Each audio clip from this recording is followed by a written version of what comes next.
তো আমরা মোটামুটি লাইভে চলে এসেছি। একবার একটু চেক করে নিই, 1 মিনিট।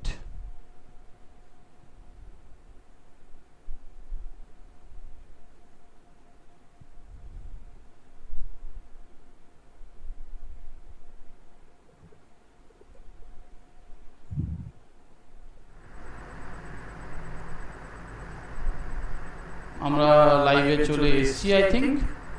তো আমরা লাইভে চলে এসেছি।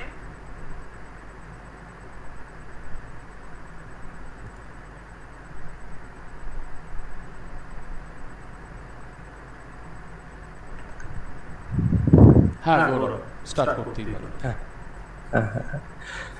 Good evening. হ্যালো, শোনা যাচ্ছে কি? আশা করি তো শোনা যাচ্ছে, আমিও শুনতে পাচ্ছি। এখন ভিউয়াররা ভালো বলতে পারবে যে ওরা শুনতে পাচ্ছে কি পাচ্ছে না। আমাদের তিনজনেরই আওয়াজ পাওয়া যাচ্ছে নাকি একটু জানাবে। আমি দুজনের আওয়াজই পাচ্ছি। হ্যালো, আমি পাচ্ছি। গৌরব শুরু করতে পারো। Good evening. আমি গৌরব বিশ্বাস। আমি জেপি এর একজন মেম্বার। জলপাইগুড়ি ফটোগ্রাফিক অ্যাসোসিয়েশনকে আপনারা অবশ্যই চেনেন, নিশ্চয়ই চেনেন। দেখুন, আড্ডাটা আমাদের একটা খুব ইম্পর্ট্যান্ট একটা জায়গা আছে বাঙালিদের কাছে, এবং আড্ডাটা যদি ফটোগ্রাফি নিয়ে হয় তাহলে সেটা একটা আলাদা মাত্রা পায়। যাই হোক, আজ আমাদের সাথে একজন প্রখ্যাত আলোকচিত্র শিল্পী সায়ন সরকার, উনি আছেন আজকে আমাদের সাথে। সমস্ত ভিউয়ারদেরকে আমি ওয়েলকাম করছি জেপি এর তরফ থেকে। আজ আপনারা সায়ন সরকারের কাজ দেখতে পাবেন, এবং আপনারা যদি কোনো প্রশ্ন করতে চান ওনাকে রিলেটেড টু ফটোগ্রাফি, আপনারা অবশ্যই সেই প্রশ্ন করতে পারেন আমাদের কমেন্ট সেকশনে গিয়ে। উনি আশা করি আপনাদেরকে সেই উত্তর দেবেন। আর আমাদের সাথে আছে এখন অনিকেত মোদক। উনি founder and mentor of Bengal school of photography. এই জেপি এর আরও বেশ কিছু কর্মসূচি আছে। গত বছর আমাদের একটা এক্সিবিশন হয়েছিল জলছবি। সেই এক্সিবিশন জলপাইগুড়ি শহরে এবং নর্থ বেঙ্গলে যথেষ্ট সাড়া ফেলেছিল। এই বছরও ওয়ার্ল্ড ফটোগ্রাফি ডেতে আমাদের কিছু অনুষ্ঠান কর্মসূচি আছে, সেগুলো সম্পর্কে বিস্তারিতভাবে বলবে জেপি সেক্রেটারি এবং mentor and founder of Bengal school of photography Shri Aniket modak. নমস্কার। থ্যাংক ইউ গৌরব। এটা আমাদের জেপি এর একটা নতুন প্রয়াস। আমরা চেষ্টা করছি এরকম উইকলি বা 15 দিনে একদিন এরকম একটা অনলাইন সেশন রাখার, এবং ফটোগ্রাফার যারা সুনামধন্য ফটোগ্রাফার আছেন সায়নদার মতন, তো এরকম সবাইকে নিয়ে আসব, তাদের ছবি দেখব মেনলি, এবং যদি আমাদের মেম্বার্সদের কোনো কিছু জানার থাকে সেগুলো নিয়ে আলোচনা করব। তারা আমাদের মানে গেস্টকে কোনো কোশ্চেন থাকলে সেগুলো নিয়ে অবশ্যই কথা বলবো। তো এই বিষয়ে আমরা মেনলি এটা আমরা আগস্ট মাসে শুরু করতে চাইলাম। তার একটা বড় রিজন এটা হচ্ছে আমাদের ওয়ার্ল্ড ফটোগ্রাফিক ডে, যেহেতু মানে এই মাসেই পড়ে। তো এই নিয়েই মানে 19শে আগস্ট এই দিনটাকে অবজার্ভ করার জন্য আমরা জেপিএ কিছু কিছু ইনিশিয়েটিভ নিয়েছি। যেমন তার মধ্যে একটা, আশা করি সবাই দেখতে পাচ্ছে যে আমাদের একটা জেপিএ থেকে একটা বসে আঁকো প্রতিযোগিতা, বাট ঘরে বসে আঁকো প্রতিযোগিতা করা হচ্ছে। অ্যাকচুয়ালি এই প্যান্ডেমিক সিনারিওর জন্য তো আমরা মানে সবাইকে এক জায়গায় নিয়ে এসে করতে পারছি না। তো আমরা এখানে 3টে গ্রুপে আমরা 3টে সেকশনে ভাগ করে, চারটে সেকশন ভাগ করা আছে। এখানে আমরা যে একদম ছোট বাচ্চা এবং যে একদম বড় বাচ্চা, ইন দ্য সেন্স যে মানে মানে অ্যাডাল্ট, তো তারা সবাই যাতে পার্টিসিপেট করতে পারে এই মানে ঘরে বসে আঁকো প্রতিযোগিতাটা। তো তার জন্য আমরা এখানে মানে সেইভাবে প্রোগ্রামটা আমরা অ্যারেঞ্জ করেছি। তো এই প্রোগ্রামটাতে এখানে আমাদের মানে সব জায়গা থেকে আশা করি শুধু জলপাইগুড়ি না, সব জায়গা থেকেই ছবি আসবে। এবং এর সাথে সাথে আমাদের একটা, যেটা প্রতি মাসে আমাদের একটা মান্থলি এই যে কম্পিটিশনটা হয়ে থাকে জেপিএর থেকে, তো সেটাতেও একটা কোভিডের ওপর একটা আমরা ফটোগ্রাফি কম্পিটিশান স্টার্ট করেছি। তো সেটা চলছেই, সেই ফটোগ্রাফি কম্পিটিশানও চলছে, এবং তার সাথে সাথে এই পেন্টিং কম্পিটিশান, এবং তার সাথে সাথে এই লাইভ সেশন বা ফটো আড্ডাটা চালু হলো। এবং তার সাথে আরেকটু বলে রাখা ভালো সবার জন্য, একটা হয়তো আরও জেপিএ আরও কিছু প্রোগ্রাম আছে, তো সেগুলো এখনও আমাদের এক্সিকিউটিভ কমিটি এখনও আমরা ফাইনালাইজ করে উঠতে পারিনি। তো এক্সিকিউটিভ কমিটিরও এখনও আমরা green signal in the sense, মানে আমাদের এক্সিকিউটিভ বডির যারা মেম্বার রয়েছে তারা সবাই মিলে এখনও ফাইনাল ডিসিশনে আসতে পারিনি যে কিভাবে কি করা হবে। তো সেই নিয়েও আমরা নো ডাউট ভবিষ্যতে আপনাদেরকে সবাইকে জানাবো।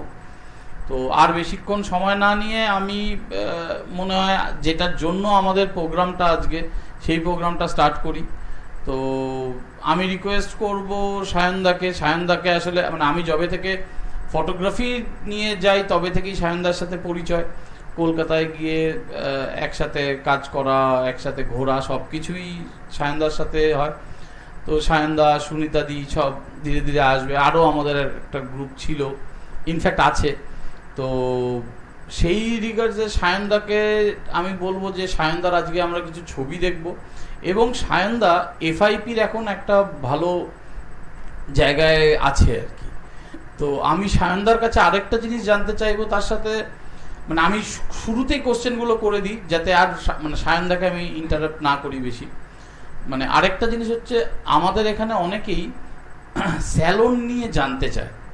আমাদের এখানে স্যালন নিয়ে সেইভাবে হয়তো কলকাতার মতন আমাদের এখানে সেই কালচারটা হয় না।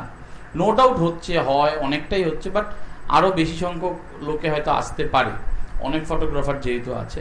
তো সেই রিগার্ডসেও আমার কিছু পার্সোনাল কোশ্চেন আছে, সেগুলো নিয়েও ডিসকাস করব, এবং তার বাইরেও যদি কোনো মেম্বার্সদের যদি কোনো কিছু জানার থাকে অবশ্যই সেটা নিয়ে আলোচনা করব। তো যাই হোক, ওভার টু সায়নদা। আচ্ছা, আমি অনিকেতকে জাস্ট একটা কথা বলি, সেটা হচ্ছে যে ওই মানে পরে কোনো প্রশ্ন না করে এখনই সবকিছু একবারে জিজ্ঞেস করে দেওয়ার যে প্ল্যানটা অনিকেত দিল, সেটাতে আলটিমেটলি আমার অসুবিধা, কারণ আমার একটা হচ্ছে ওগুলো মনে থাকবে না, আর দ্বিতীয়ত সেটা হচ্ছে যে এই মানে ঘন্টাখানেক বা তার বেশি সময় বা তার কম কাছাকাছি সময় একটানা কথা বলে যাওয়াটা, একটুখানি একটানা কথা বলে যাওয়াটা একটু সমস্যা হয়।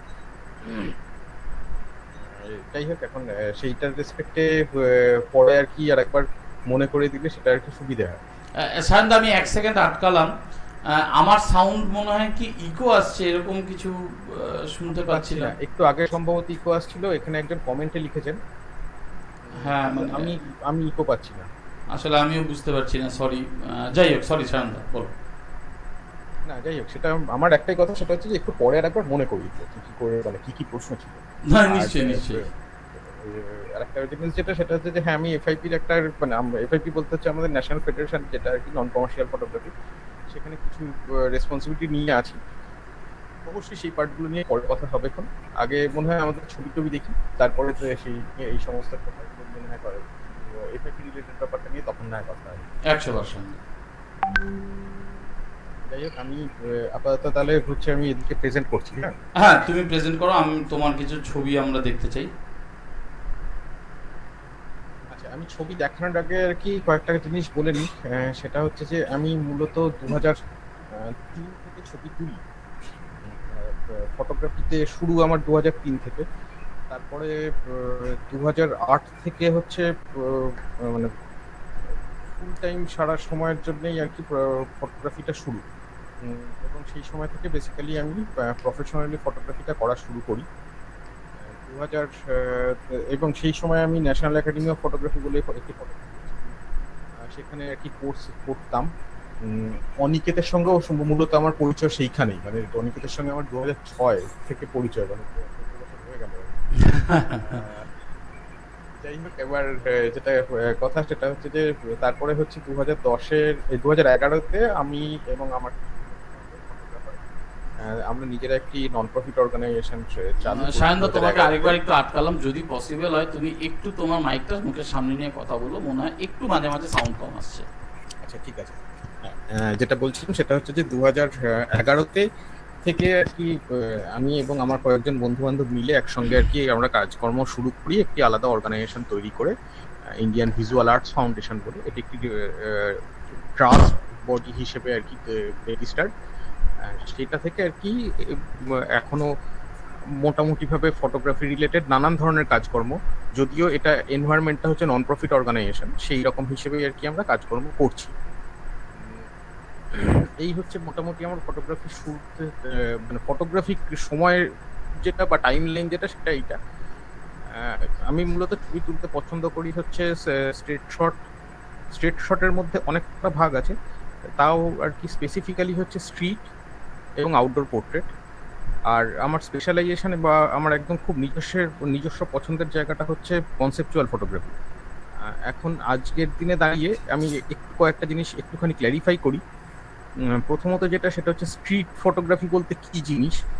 স্ট্রিট মানে কিন্তু মানে আজকে আসলে আমাদের একটা সমস্যা হয়, সেটা হচ্ছে যে যখনই আর কি আমরা ফেসবুক বা social media oriented photography related জায়গাগুলোতে চলে যাই, তখনই এই ফটোগ্রাফির বহু রকম না মানে কি বলবো মানে মিসলিডিং ইনফরমেশন আমরা পাই।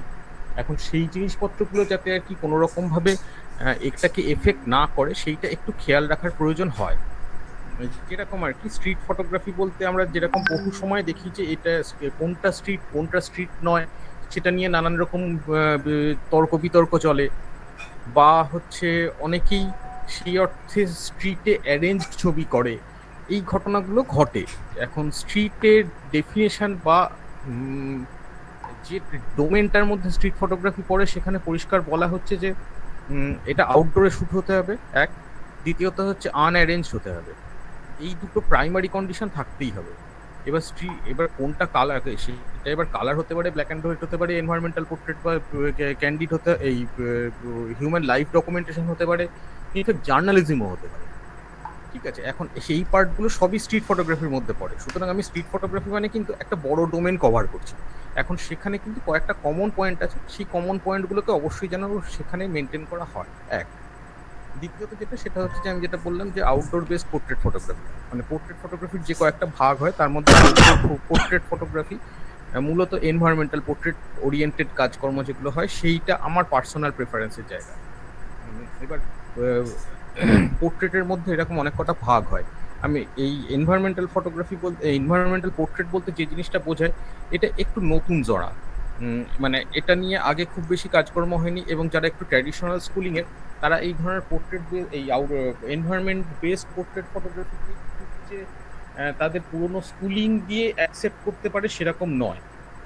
কিন্তু এই জিনিসটাই মোটামুটিভাবে কন্টেম্পোরারি পোর্ট্রেট ফটোগ্রাফি বলতে এই জিনিসটাকেই ধরা হয়। এবং এই যে আমি বললাম যে মানে পুরোনো স্কুলিং দিয়ে অ্যাকসেপ্ট করতে পারে না, এটা মূলত একটা জিওগ্রাফিক বায়াসনেস। মানে আমাদের দেশে বা আমাদের সাউথ ইস্ট এশিয়াতে এই জিনিসটা হয়, সারা পৃথিবী জুড়ে বহুদিন ধরে এনভায়রনমেন্টাল ফটোগ্রাফি হয়ে আসছে। যদিও এটা সব থেকে বেশি পপুলারাইজ করেছে হচ্ছে ল্যাটিন আমেরিকাতে শুরুতে, তারপরে সারা পৃথিবী জুড়ে এই জিনিসটা ছড়িয়ে গেছে আমাদের দেশেও। তবে একটাই যে আর কি দুঃখজনক ঘটনা যেটা সেটা হচ্ছে আমাদের দেশে এইরকম আর কি এনভায়রনমেন্টাল পোর্ট্রেট মোটামুটিভাবে শুরু হয়েছে 2007-8 নাগাদ, যেটা এটা পপুলারাইজ করা শুরু হয়। এই হচ্ছে মোটামুটিভাবে এই দুটো ভাগ গেল। এরপরে আসছে যেটা সেটা হচ্ছে কনসেপচুয়াল ফটোগ্রাফি বা এক্সপেরিমেন্টাল ফটোগ্রাফি। এক্সপেরিমেন্টাল ফটোগ্রাফি বা কনসেপচুয়াল ফটোগ্রাফির সঙ্গে কিন্তু কোনো সফটওয়্যার রিলেটেড ব্যাপারটার সম্পর্ক নেই।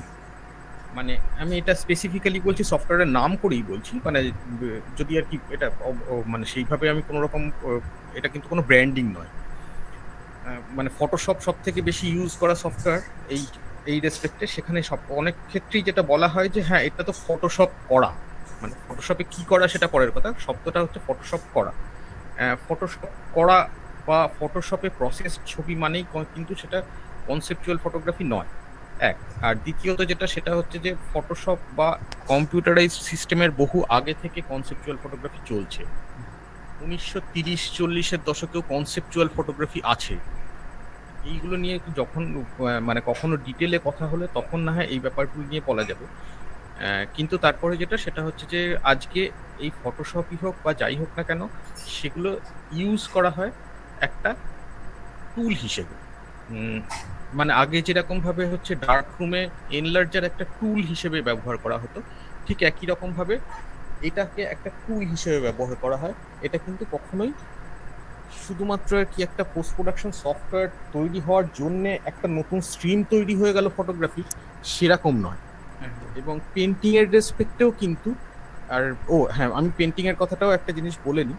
সেটা হচ্ছে যে আমাদের সময়কার বহু ফটোগ্রাফার একটা জিনিস ভাবে যে পেন্টিং এবং ফটোগ্রাফির মধ্যে আদতে কোনো ডিফারেন্স নেই। এটা শুধুমাত্র হচ্ছে আমরা যে টুলগুলো ইউজ করি সেই টুলগুলোর ডিফারেন্স। অর্থাৎ আমাদের ফটোগ্রাফারদের কাছে টুল হচ্ছে ক্যামেরা, লেন্স, ফিল্টার, ফ্ল্যাশ, এই সমস্ত জিনিসপত্র। আর পেন্টারদের কাছে সেই টুলগুলো হচ্ছে রং তুলি, ক্যানভাস, এইগুলো। এখন এটা ছাড়া মানে ভিজুয়াল আর্ট মিডিয়ামে, 2 ডাইমেনশনাল ভিজুয়াল আর্ট মিডিয়ামে পেন্টিং এবং ফটোগ্রাফির মধ্যে আদতে কোনো ডিফারেন্স নেই। যাই হোক, আমার মনে হয় একটু ছবি দেখি, ছবি দেখতে দেখতে কথা বলাটা একটু সুবিধা যাবে। একদম একদম। আচ্ছা, আমি স্ক্রিন শেয়ার করছি। হ্যাঁ, হ্যাঁ, নিশ্চিত করো।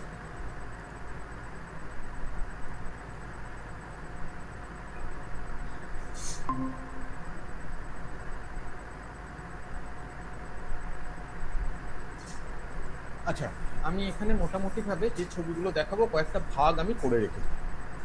যে ভাগগুলো করে রেখেছি তার মধ্যে যদি এটা কোনো সিরিয়ালি নয়, সিরিয়ালি দেওয়া নেই, তাও মোটামুটি ভাবে আর কি দেখাচ্ছি।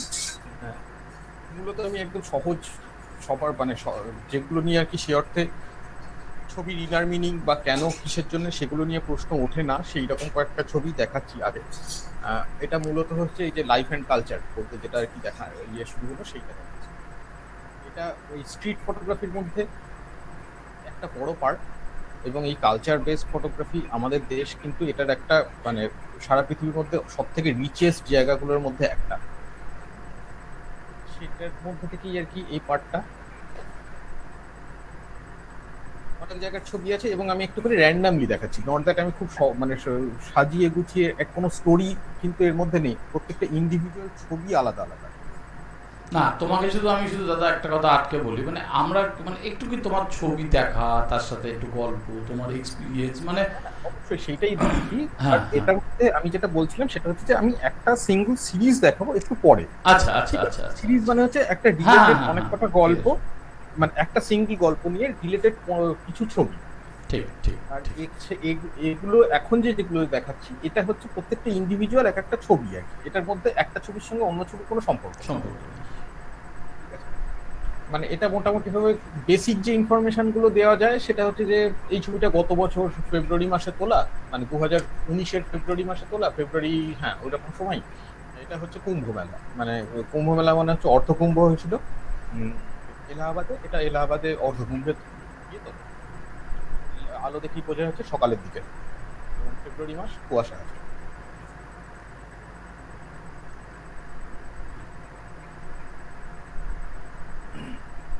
এই ছবিটি যেমন, এটা হচ্ছে, এটা একটু পুরোনো ছবি, এটা 2013 সালের ছবি। 2013 না 14 সাল, তাই 2013 কি 14 সালে তোলা। লামাহাটার, এই ছবিটা চটকপুর বলে একটা জায়গায় তোলা, ব্ল্যাক অ্যান্ড হোয়াইট ছবি। হ্যাঁ, চটকপুরে তোলা। এবং তখন বেসিক্যালি চটকপুর সদ্য সদ্য আর কি একটুখানি নাম টাম হয়েছে, মানে লোকজন নাম শুনে যাচ্ছে 2014। তাই ওদের আর কি ওই যে গেস্ট হাউস, এই যে হোমস্টেতে আমরা ছিলাম তাদেরই আর কি রান্নাঘরের এরকম একটা লাইটের স্ট্রিম তৈরি হয়েছিল, সেটা দেখেই আমার ব্যাপারটা ইন্টারেস্টিং লেগেছিল। সেটা রেসপেক্টে ছবি দেখে যেটা বোঝা যায় সেটা হচ্ছে যে একটা ওয়াইড অ্যাঙ্গেল লেন্স ইউজ করা হয়েছে ছবি, এই আর কি। সুন্দর লাগে। আচ্ছা, কিছু প্রশ্ন থাকলে বা কিছু বলার থাকলে সেটা বলো, সেই জিনিসটা বলো। হ্যাঁ হ্যাঁ হ্যাঁ।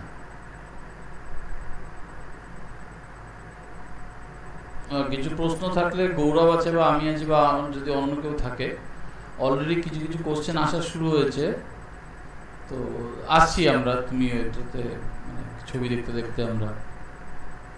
আচ্ছা, একটা জিনিস শুধুমাত্র অনিকেত একটু বলতো, সেটা হচ্ছে অডিও ভিডিও স্ট্রিম সিনক্রোনাইজ করছে তো? হ্যাঁ, এটা তো আমি তো দেখতে পাচ্ছি, আমার কাছে তো 100% করছে, এখন ভিউয়ারদের কাছে করছে কিনা মানে না, হিসেব মতো সেটা হওয়ার মানে আমি মানে যে কোনো দুজন করতে পারলে বাকিদের কাছেও হওয়া উচিত। হওয়া মানে এখন উচিত। এখন ছৌয়ের মানে নাচের ছবিটা দেখাচ্ছে তো। হ্যাঁ হ্যাঁ হ্যাঁ হ্যাঁ, একদম একদম ছবির ছবি দেখাচ্ছে। এটা বেসিক্যালি হচ্ছে যে ছৌ নাচের ছবি, ছৌ নাচের রিহার্সালের সময় তোলা ছবিটা। এই সময় আর কি বিকেলের দিক বোঝাই যাচ্ছে। এই ছবিটা মোটামুটি ভাবে সেমি অ্যারেঞ্জড ছবি, এটা খুব পিওর ক্যান্ডিড সেটা বলা যায় না। এই ছবিটা তোলার সময় এটা আসলে মানে আমরা ঝাড়গ্রামে এদিক ওদিক ঘুরছিলাম। ঝাড়গ্রামে আসলে আমাদের একটু কিছু চেনা জানা আছে, আমরা মাঝে মধ্যে সময় সুযোগ পেলে চলে যাই। আমরা এদিক ওদিক ঘুরছিলাম, সেই সময় একটা জায়গায় দেখা যায় যে এদের আর কি রিহার্সাল চলছে। সেই রকম সময় আর কি আমরা ক্যামেরা নিয়ে 4-5 জন এগিয়ে গিয়েছি, সেটা দেখে এরা আরো বেশি উৎসাহিত হয়ে পড়ে রিহার্সালটা দিতে দিতে। তখন একটু বেশি লাফঝাঁপগুলো শুরু হয় আর কি। সেটার মধ্যে এইটা হচ্ছে সেই অবস্থাটা। এখন সেই জন্যই বললাম যে মানে আমরা পুরো জিনিসটা যে অ্যারেঞ্জ করে শুট করেছি সেরকমও নয়, আবার আমাদেরকে দেখে একটুখানি বেশি ফটোজেনিক হয়ে উঠেছে সেটাও আবার একটা ঘটনা। সেই জন্যই বললাম এই ছবিটা একটু সেমি অ্যারেঞ্জ।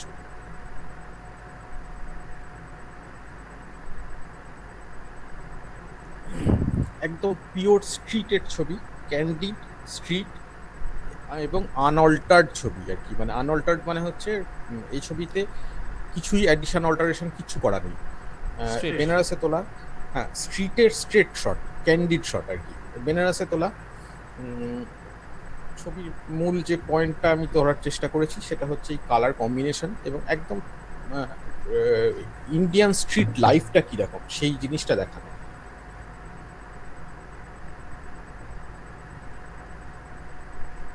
সুন্দর হচ্ছে।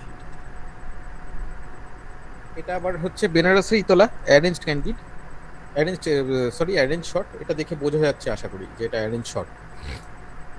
মানে যার ছবি দেখা যাচ্ছে তাকে আমরা নিয়ে গেছি, নিয়ে গিয়ে সেখান থেকে আর কি এই জিনিসগুলো এবার বেনারসে আর কি এরকম ভাবে নানান জায়গায় এই সমস্ত আর কি এই গ্রাফিতি আর কি, যদিও গ্রাফিতি বলার শব্দটা ঠিক এর জন্য অ্যাপ্রোপ্রিয়েট নয়, এটা more of A wall painting. সেইগুলো আর কি এরকম ভাবে পাওয়া যায়। এটা আমাদের আর কি অ্যারেঞ্জ করতে হয়নি। আমাদের যেটা মানে যেটা করতে হয়, সমস্যা যেটা হয় বেনারসে ছবি তুলতে গেলে বা এরকম কোনো ইনফ্যাক্ট এটা রাজস্থানেও কয়েকটা জায়গায় গেলে ব্যাকগ্রাউন্ডটা বা কনটেক্সটটা খুব সুন্দর করে রেডি করা থাকে, মানে পুরো জায়গাটা পরিস্থিতিটা খুব সুন্দর হয়ে থাকে, কিন্তু সমস্যা হয় হচ্ছে সাবজেক্টের। এবার সেইখানে কখন একটা কন্ট্রাস্ট কালারের বা হচ্ছে সেইটার সঙ্গে রিলেটেড কোনো একটা সাবজেক্ট পাওয়া যাবে সেটার জন্য বহু সময় হয় অপেক্ষা করতে হয়, বা অনেক সময় দেখা যায় যে সে অপেক্ষা করতে গিয়ে আলো চলে গেল বা সিচুয়েশনটা আর কি ক্যাওয়াটিক হয়ে গেল, কোনো না কোনোভাবে ছবিটা হয় না। এখন সেটার জন্য আমরা বেনারসে বহু সময় আর কি এখন মানে ইদানিংকালে মোটামুটি ভাবে বছর দেড়েক আর কি যাচ্ছি, যে যেখানে গিয়ে এই পুরো অ্যারেঞ্জমেন্টটা আমরা করে নিয়ে যাচ্ছি। ঠিক আছে, মানে এইটা এই যেমন আর কি নন্দিনীকে আমরা ওখানে নিয়ে যাই এইরকম ভাবে আর কি একটা এরকম ওখানকার যা আর কি সেই ট্র্যাডিশনাল যে ড্রেস বা এই জাতীয় আর কি মানে একদম পরিষ্কার হচ্ছে ইন্ডিয়ান যে ড্রেসগুলো হয় সেই রকম ভাবে থাকে। এটার সঙ্গে আইদার যাতে আর কি সাবজেক্টের অভাবটা না হয়। তবে হ্যাঁ, এটা অনেস্টলি বলতে গেলে এটা পিওর ক্যান্ডিড নয়, কারণ হচ্ছে এ কিন্তু ওখানকার যে সাবজেক্ট সেটা নয়, একে আমরা প্লেস করেছি ফটোগ্রাফিক পারপাসে। এটা যেরকম আবার পিওর ক্যান্ডি কলকাতার গলির ছবি। কলকাতায় একটা সময় পর্যন্ত প্রচন্ড জল জমতো, মানে 2015-16 পর্যন্ত প্রচন্ড জল জমেছে নর্থ কলকাতার বহু জায়গায়। এটা এখানেই তোলা একদম আর কি আনঅ্যারেঞ্জড ছবি এরকম। এবং এটা এই যে আমি যে জিনিসটা বলছিলাম স্ট্রিটে অনেক সময় জার্নালিস্টিক ছবিও আসে আর কি, স্ট্রিট ফটোগ্রাফির মধ্যে পড়ে। এটা হচ্ছে স্ট্রিট ফটোগ্রাফির মধ্যে পড়া জার্নালিস্টিক ছবি। হ্যাঁ সায়নদা, তোমাকে আমি আরেকটা কথাই মানে আজকে জাস্ট একটা কথা মানে জাস্ট যেহেতু এখানে তুমি ছবিগুলো দেখাচ্ছ, মানে ধরো অনেক সময় অনেকের একটা মানে মানে জানার থাকে, যেহেতু এখানে অনেকে স্যালন নিয়েও অনেক কোয়ারিজ আসছে, তো আমি জাস্ট কথা বলতে যাবো, ধরো মানে আমাদের স্যালনের যে পার্ট গুলো থাকে সেখানেও তুমি গল্প করতে করতে বলতে পারো যে এটা স্ট্রিট হিসাবে যেতে পারে, লাইক এটা এই হিসাবে যেতে পারে, সেইভাবেও তুমি ইয়ে করতে পারো। হ্যাঁ সেটা ঠিক আছে, সে নিয়ে কোনো অসুবিধা নেই। একটুখানি যদি আমি মানে প্রশ্নগুলো আচ্ছা, প্রশ্নগুলো নিয়ে না হয় আমি একটুখানি পরে বসছি, কারণ আমি একটা কাজ করি, যেটা সব থেকে ভালো হয় সেটা হচ্ছে যে আমি ছবিগুলো দেখিয়ে দিই। একদম একদম ছবি একদম। ছবিগুলো দেখাতে দেখাতে তারপরে হচ্ছে যে প্রশ্নের দিকটায় আসবো, এবং স্যালনের পার্টটা আমি তারপরে না হয় করছি। ঠিক ঠিক ঠিক ঠিক ঠিক। ঠিক আছে। আর একটা জিনিস যেটা বলি সেটা হচ্ছে যে একটুখানি মাঝে মধ্যে প্রশ্ন করবি, তা নাহলে একটা না আমিও কথা বলতে বলতে আগেরবার আমি ফ্লো হারিয়ে গেছিলাম। ঠিক আছে, বেনারসের গলির ছবিটা নন্দিনী কি দেখাতে দেখাতে কি বললাম আমি নিজেই ভুলে গেলাম। ঠিক ঠিক ঠিক ঠিক ঠিক ঠিক। আচ্ছা, এই ছবিটা যেমন হচ্ছে, এই ছবিটাও বেসিক্যালি হচ্ছে বেনারসের ছবি। হ্যাঁ, বেনারসের ছবি, একদম টিপিক্যাল বেনারসের, বা বেনারসের বলা উচিত না, টিপিক্যাল ইন্ডিয়ান লাইফস্টাইল। ঠিক আছে, এই যেটার মধ্যে এইরকম ভাবে নিজেদের পোষ্য এইরকম ভাবেই থাকে, সেখানে এইভাবে জীবন যাপন করা হয়। হ্যাঁ এবং সকালবেলার আলো, এই জিনিসটা যতটা পিক্টোরিয়ালি বা ফটোজেনিক ওয়েতে যতটা দেখানো সম্ভব সেইভাবেই তোলা। মানে বেনারসি। প্রসঙ্গক্রমে বলে রাখি, হ্যাঁ। এই ছবিটা সব থেকে সাকসেসফুল কিছু ছবির মধ্যে একটা আর কি। এই ছবিটা এখন 27টা দেশ থেকে অ্যাওয়ার্ড পেয়েছে আর কি। বাবা।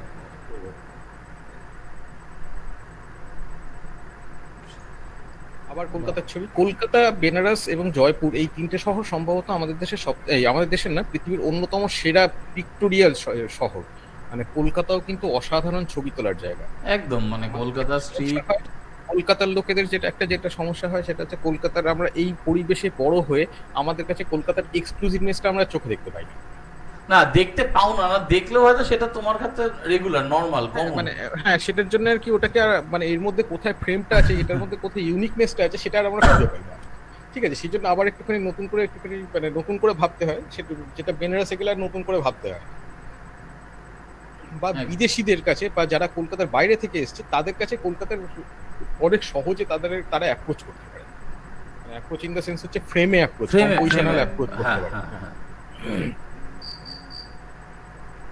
এই যে কলকাতায় জল জমার সময় প্রচুর ধরনের ছবি হয় এবং অহরহ প্রচুর ফ্রেম তৈরি হতে থাকে, নানান কন্ট্রাস্ট কালার কম্পোজিশন হোক, মানে কালার হারমোনি হোক, বা ফ্রেম ডিস্ট্রিবিউশন হোক, ভিজুয়াল ডিস্ট্রিবিউশন হোক, তুমি সমস্ত কিন্তু মাইকটা সামনে নিয়ে কথা বলো, মানে এক দুটো কমেন্ট। কথা বলতে বলতে মাঝে মাঝে সরে যাচ্ছে। হ্যাঁ, এখন বুঝতে পারছিস কথা? হ্যাঁ হ্যাঁ হ্যাঁ হ্যাঁ হ্যাঁ।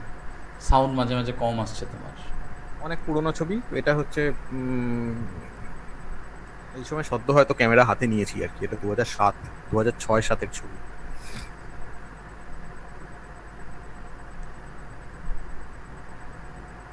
স্ট্রিটে ডকুমেন্টেশন যেভাবে হয় আর কি, এই ছবিটা দেখে একটা জিনিস যেটা বোঝা যাচ্ছে সেটা হচ্ছে যে এটা কিন্তু ইয়ের ছবি, কি যেন বলে, ছটের ছবি।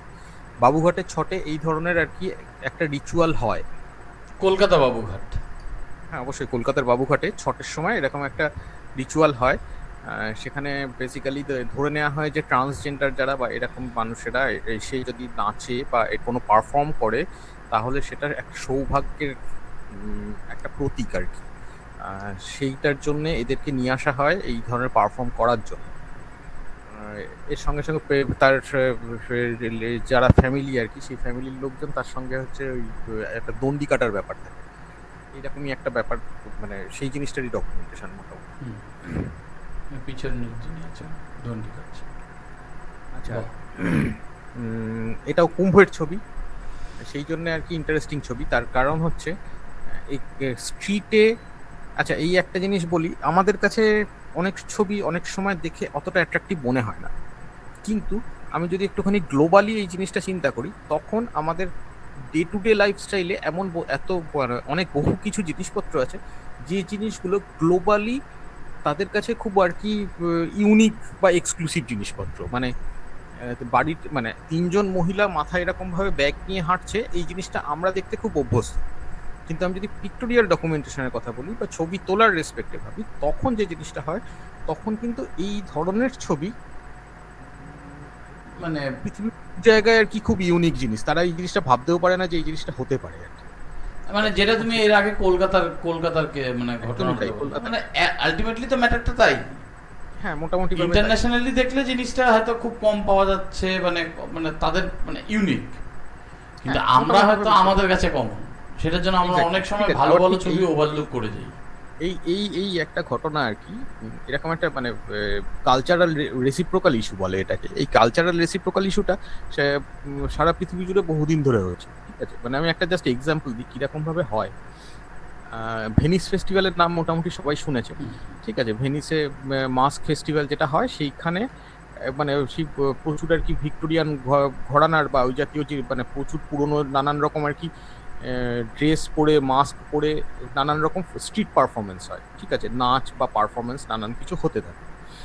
সেই ধরনের ছবি, সেই পারফরমেন্সের ছবি, এবং তার সঙ্গে ভালোভাবে সেটাকে এডিট করে সারা পোস্ট প্রোডাকশন দিয়ে করে সেই ধরনের ছবি আমাদের শহরে আমাদের দেশে 2006-07 এরকম সময় থেকে আসা শুরু হয়। প্রথম যখন সেই ধরনের ছবি এখানে আসে, প্রথম 2-3 বছর সেই ছবিগুলো প্রচণ্ড রকমভাবে সাকসেস পায়। মূলত হচ্ছে ইটালি, জার্মানি, ফ্রান্স এদিককার ফটোগ্রাফারদের তোলা ইটালির ভেনিস ফেস্টিভ্যালের ছবি। এবার সেটা কিরকম সাকসেস পায়, প্রচুর অ্যাওয়ার্ড, প্রচুর প্রায় কোনো জায়গাতেই রিজেকশন নেই, এরকম হতে থাকে। এটা 2006-07-08 এরকম 3 বছর 4 বছর টানা এই ব্যাপারটা হতে থাকে। তারপর আস্তে আস্তে এই ছবিগুলোর ভ্যালুয়েশন এখানে কমতে থাকে। আজকের দিনে দাঁড়িয়ে এই ছবিগুলোর মধ্যে যদি আর কি এরকম 10টা-15টা ছবি আসে একটা ইন্টারন্যাশনাল কম্পিটিশনে আমাদের এখানে, তখন হয়তো খুব মেরে কেটে 1টা কি 2টো ছবি যেগুলো খুব এক্সেপশনালি কম্পোজিশনালি ভালো, নট দ্যাট যে ছবির সাবজেক্ট ম্যাটার মানে কন্টেন্ট ওয়াইজ ভালো, সেটা কম্পোজিশনালি যেগুলো ভালো সেই ছবিগুলো শুধুমাত্র হয়তো তার মধ্যে শুধুমাত্র সিলেকশন হয়। তার মানে এটা কি, সেটা হচ্ছে যে এই ধরনের জিনিসের আমাদের কাছে আর ইউনিকনেস নেই। ঠিক একই রকম ভাবে কলকাতায় জল জমার ছবি, কলকাতায় জল জমা নয়, মানে জল জমেছে, তার মধ্যে একটা জীবন যাপন চলছে, এক ধরনের একটা সিটি লাইফস্টাইল চলছে। এই ধরনের ছবি 2012, 13, 14, 15 পর্যন্ত একটা সময় আর কি বিদেশে বহু জায়গাতে প্রচুর রকমের আর কি সাকসেস পেয়েছে। আজকের দিনে দাঁড়িয়ে যেটা হচ্ছে সেটা হচ্ছে যে তার মধ্যে খুব যেগুলো এক্সেপশনাল আর কি কম্পোজিশনের ছবি বা এক্সেপশনালি অন্যরকম ছবি, সেই ছবিগুলোতে শুধুমাত্র আর কি ভালো রেজাল্ট পাওয়া যায়, আদারওয়াইজ আর বাকি জায়গাতে সেই রেজাল্টটা আগের মতো আর হচ্ছে না। সায়নদা, তোমাকে আমি একবার একটু আটকালাম আবার। এর সোর্সে কিছু মানে আমাদের মেম্বাররা কিছু জিজ্ঞেস করছে, ইনফ্যাক্ট আমাদের এক্সিকিউটিভ কমিটির মেম্বার, না আমি যদি তোমার কোশ্চেনটা এই মুহূর্তে জিজ্ঞেস না করি হয়তো আমার এগেইনস্টে ইয়েও হয়ে যাবে, যাই হোক জোকস অ্যাপার্ট।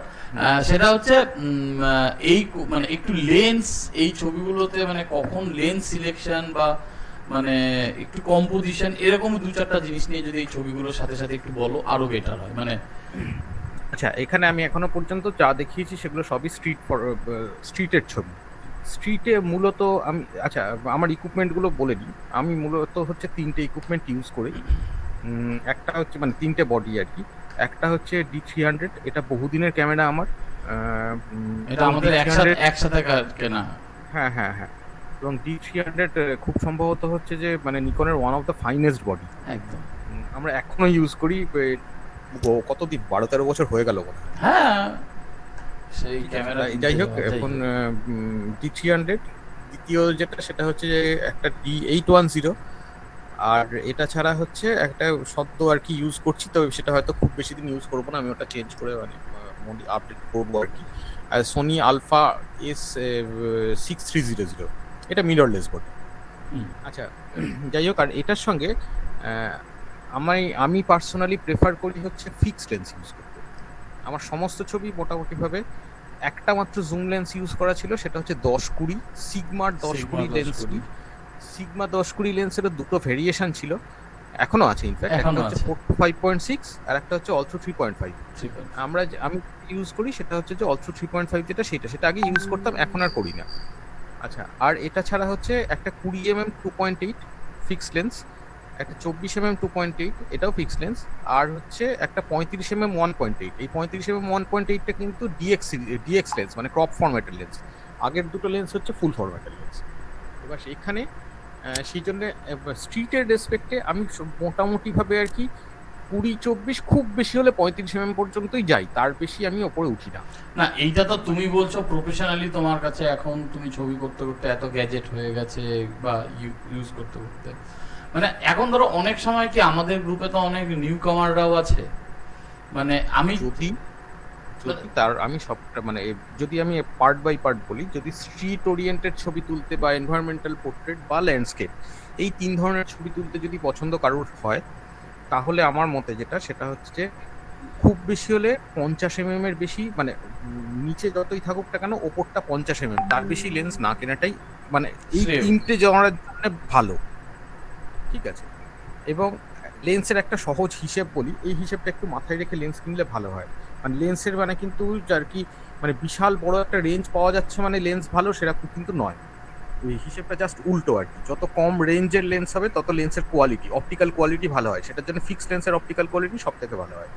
মোটামুটি ভাবে দেখা যায় যেটা, সেটা হচ্ছে যে maximum focal length divided by minimum focal length, মানে সেটা যদি 3 কম হয়, 3-এর কম হয়, তাহলে সেটার কোয়ালিটি মোটামুটিভাবে ভালো কোয়ালিটি পাওয়া যায়। আমি পার্সোনালি ব্র্যান্ড দিয়ে কোনো লেন্সকে মানে এন্ডোর্স করাটা উচিত না, তা সত্ত্বেও আমি যেটা বলছি, এই মুহূর্তে ক্রপ ফরম্যাট বডির জন্য সেরা লেন্স হচ্ছে সিগমা 8 সিরিজের 1835 অল থ্রু 1.8।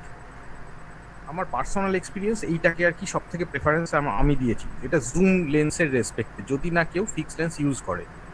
এটা একটু কস্টলি লেন্স, মানে একটু মানে আমি এক্স্যাক্টলি এখন কত দাম জানি না, মানে এখন খুব সম্ভবত 45-50-এর কাছাকাছি। ওরকম আর এটা যদি আর কি এটা নিয়ে যদি মানে এটা যদি ফ্লেক্সিবল কেউ না হয়, তাহলে হচ্ছে সিগমারই অন্য একটা লেন্স আছে, সেটা হচ্ছে 1750, এটা অলথ্রো 2.8। এই লেন্সটার দাম বরং 25-26 কি 30-এর মধ্যে হতে পারে, ঠিক আছে? হ্যাঁ, অনেক 1750 2.8। হ্যাঁ, ঠিক আছে। এই লেন্সটিও কিন্তু যথেষ্ট স্ট্যান্ডার্ড লেন্স। এই দুটো লেন্স বেসিক্যালি হচ্ছে যে সিগমা 8 সিরিজের লেন্স, আমি একটুখানি সিগমা 8 সিরিজের ভক্ত আসলে, কারণ এটা মানে এর কোয়ালিটি, বোখে কোয়ালিটি যেটাকে বলে, সেটা অসাধারণ ভালো, এবং প্রচুর লেন্স 1.4 লেন্স বেরিয়েছে ফিক্স লেন্স। যাই হোক, এইটা মোটামুটিভাবে মানে স্ট্রিট এনভায়রনমেন্টাল পোর্ট্রেট এবং ল্যান্ডস্কেপের জন্য হলে বিলো 50 পর্যন্ত লেন্স ইউজ করাই ভালো। আর এছাড়া হচ্ছে, যদি আমি পার্সোনালি নেচার ফটোগ্রাফার নই, পছন্দ করি বা ভালোবাসি অবশ্যই, কিন্তু নেচার ফটোগ্রাফি কমপ্লিটলি আলাদা একটা জড়া, এবং নেচার ফটোগ্রাফি আমরা অ্যাপারেন্টলি প্রচুর লোকজন যেরকমভাবে দেখি, আদৌ সেই জিনিসটা নয়। নেচার ফটোগ্রাফি কিন্তু অনেক বেশি টেকনিক্যাল পার্ট, সেটা একদম কমপ্লিটলি ডেডিকেটেড একটা আলাদা সাবজেক্ট। নেচার ফটোগ্রাফি যদি কেউ করে, সেখানকার রেসপেক্টটা কিন্তু, তবে ওই মানে ফর্মুলেশনটা সেম, যত কম ফোকাল লেন্থের লেন্স হবে এবং যত অল থ্রু লেন্স হবে, তত কোয়ালিটি ভালো হবে। মানে হচ্ছে 70-300 3.5 to 5.6 লেন্সের থেকে, এই 4.5 to 5.6 লেন্সের থেকে অবশ্যই 70-200 অল থ্রু 2.8 লেন্সের কোয়ালিটি ভালো হবে।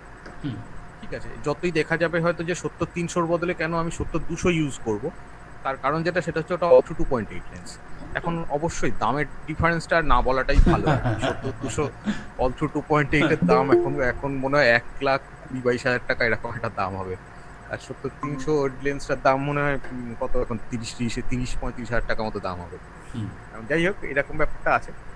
আর হ্যাঁ, আর এটা ছাড়া হচ্ছে, যদি কেউ ট্র্যাডিশনাল পোর্ট্রেট তুলতে পছন্দ করে, তাহলে আইডিয়াল লেন্স হচ্ছে 50 থেকে 105, 50 mm থেকে 105 mm এই ফোকাল লেন্থের লেন্স। তবে এই লেন্সগুলো একটু ওপেন অ্যাপারচার লেন্স হওয়াটা ভালো, মানে ওপেন অ্যাপারচার মানে হচ্ছে যে 2.8, অন্তত 2.8, বা হচ্ছে 2.8 খুব ভালো হয় 1.4 হলে, কিন্তু এখন 1.4 অনেকটা দামের ডিফারেন্স হয়ে যায়, সেই জন্য আমি বলা যায় না। যাই হোক, লেন্সের ব্যবহারটা মোটামুটি এইরকম। এটা সদ্য তোলা, মানে এটা ফেব্রুয়ারি মাসে, এটাই লাস্ট ছবি আর কি, মানে এই বছরের লাস্ট ছবি, ইন দ্য সেন্স হচ্ছে এই বছরে তোলা এখনো পর্যন্ত এটাই শেষ ছবি। মানে ফেব্রুয়ারি মাসে তুলেছি, তখন তো জানতাম না যে তারপরে ছবি তোলাটা 4-5 মাস বন্ধ হয়ে থাকবে। এখন এই হচ্ছে অবস্থা। ঠিক আছে, এটা ঝাড়গ্রামে তোলা।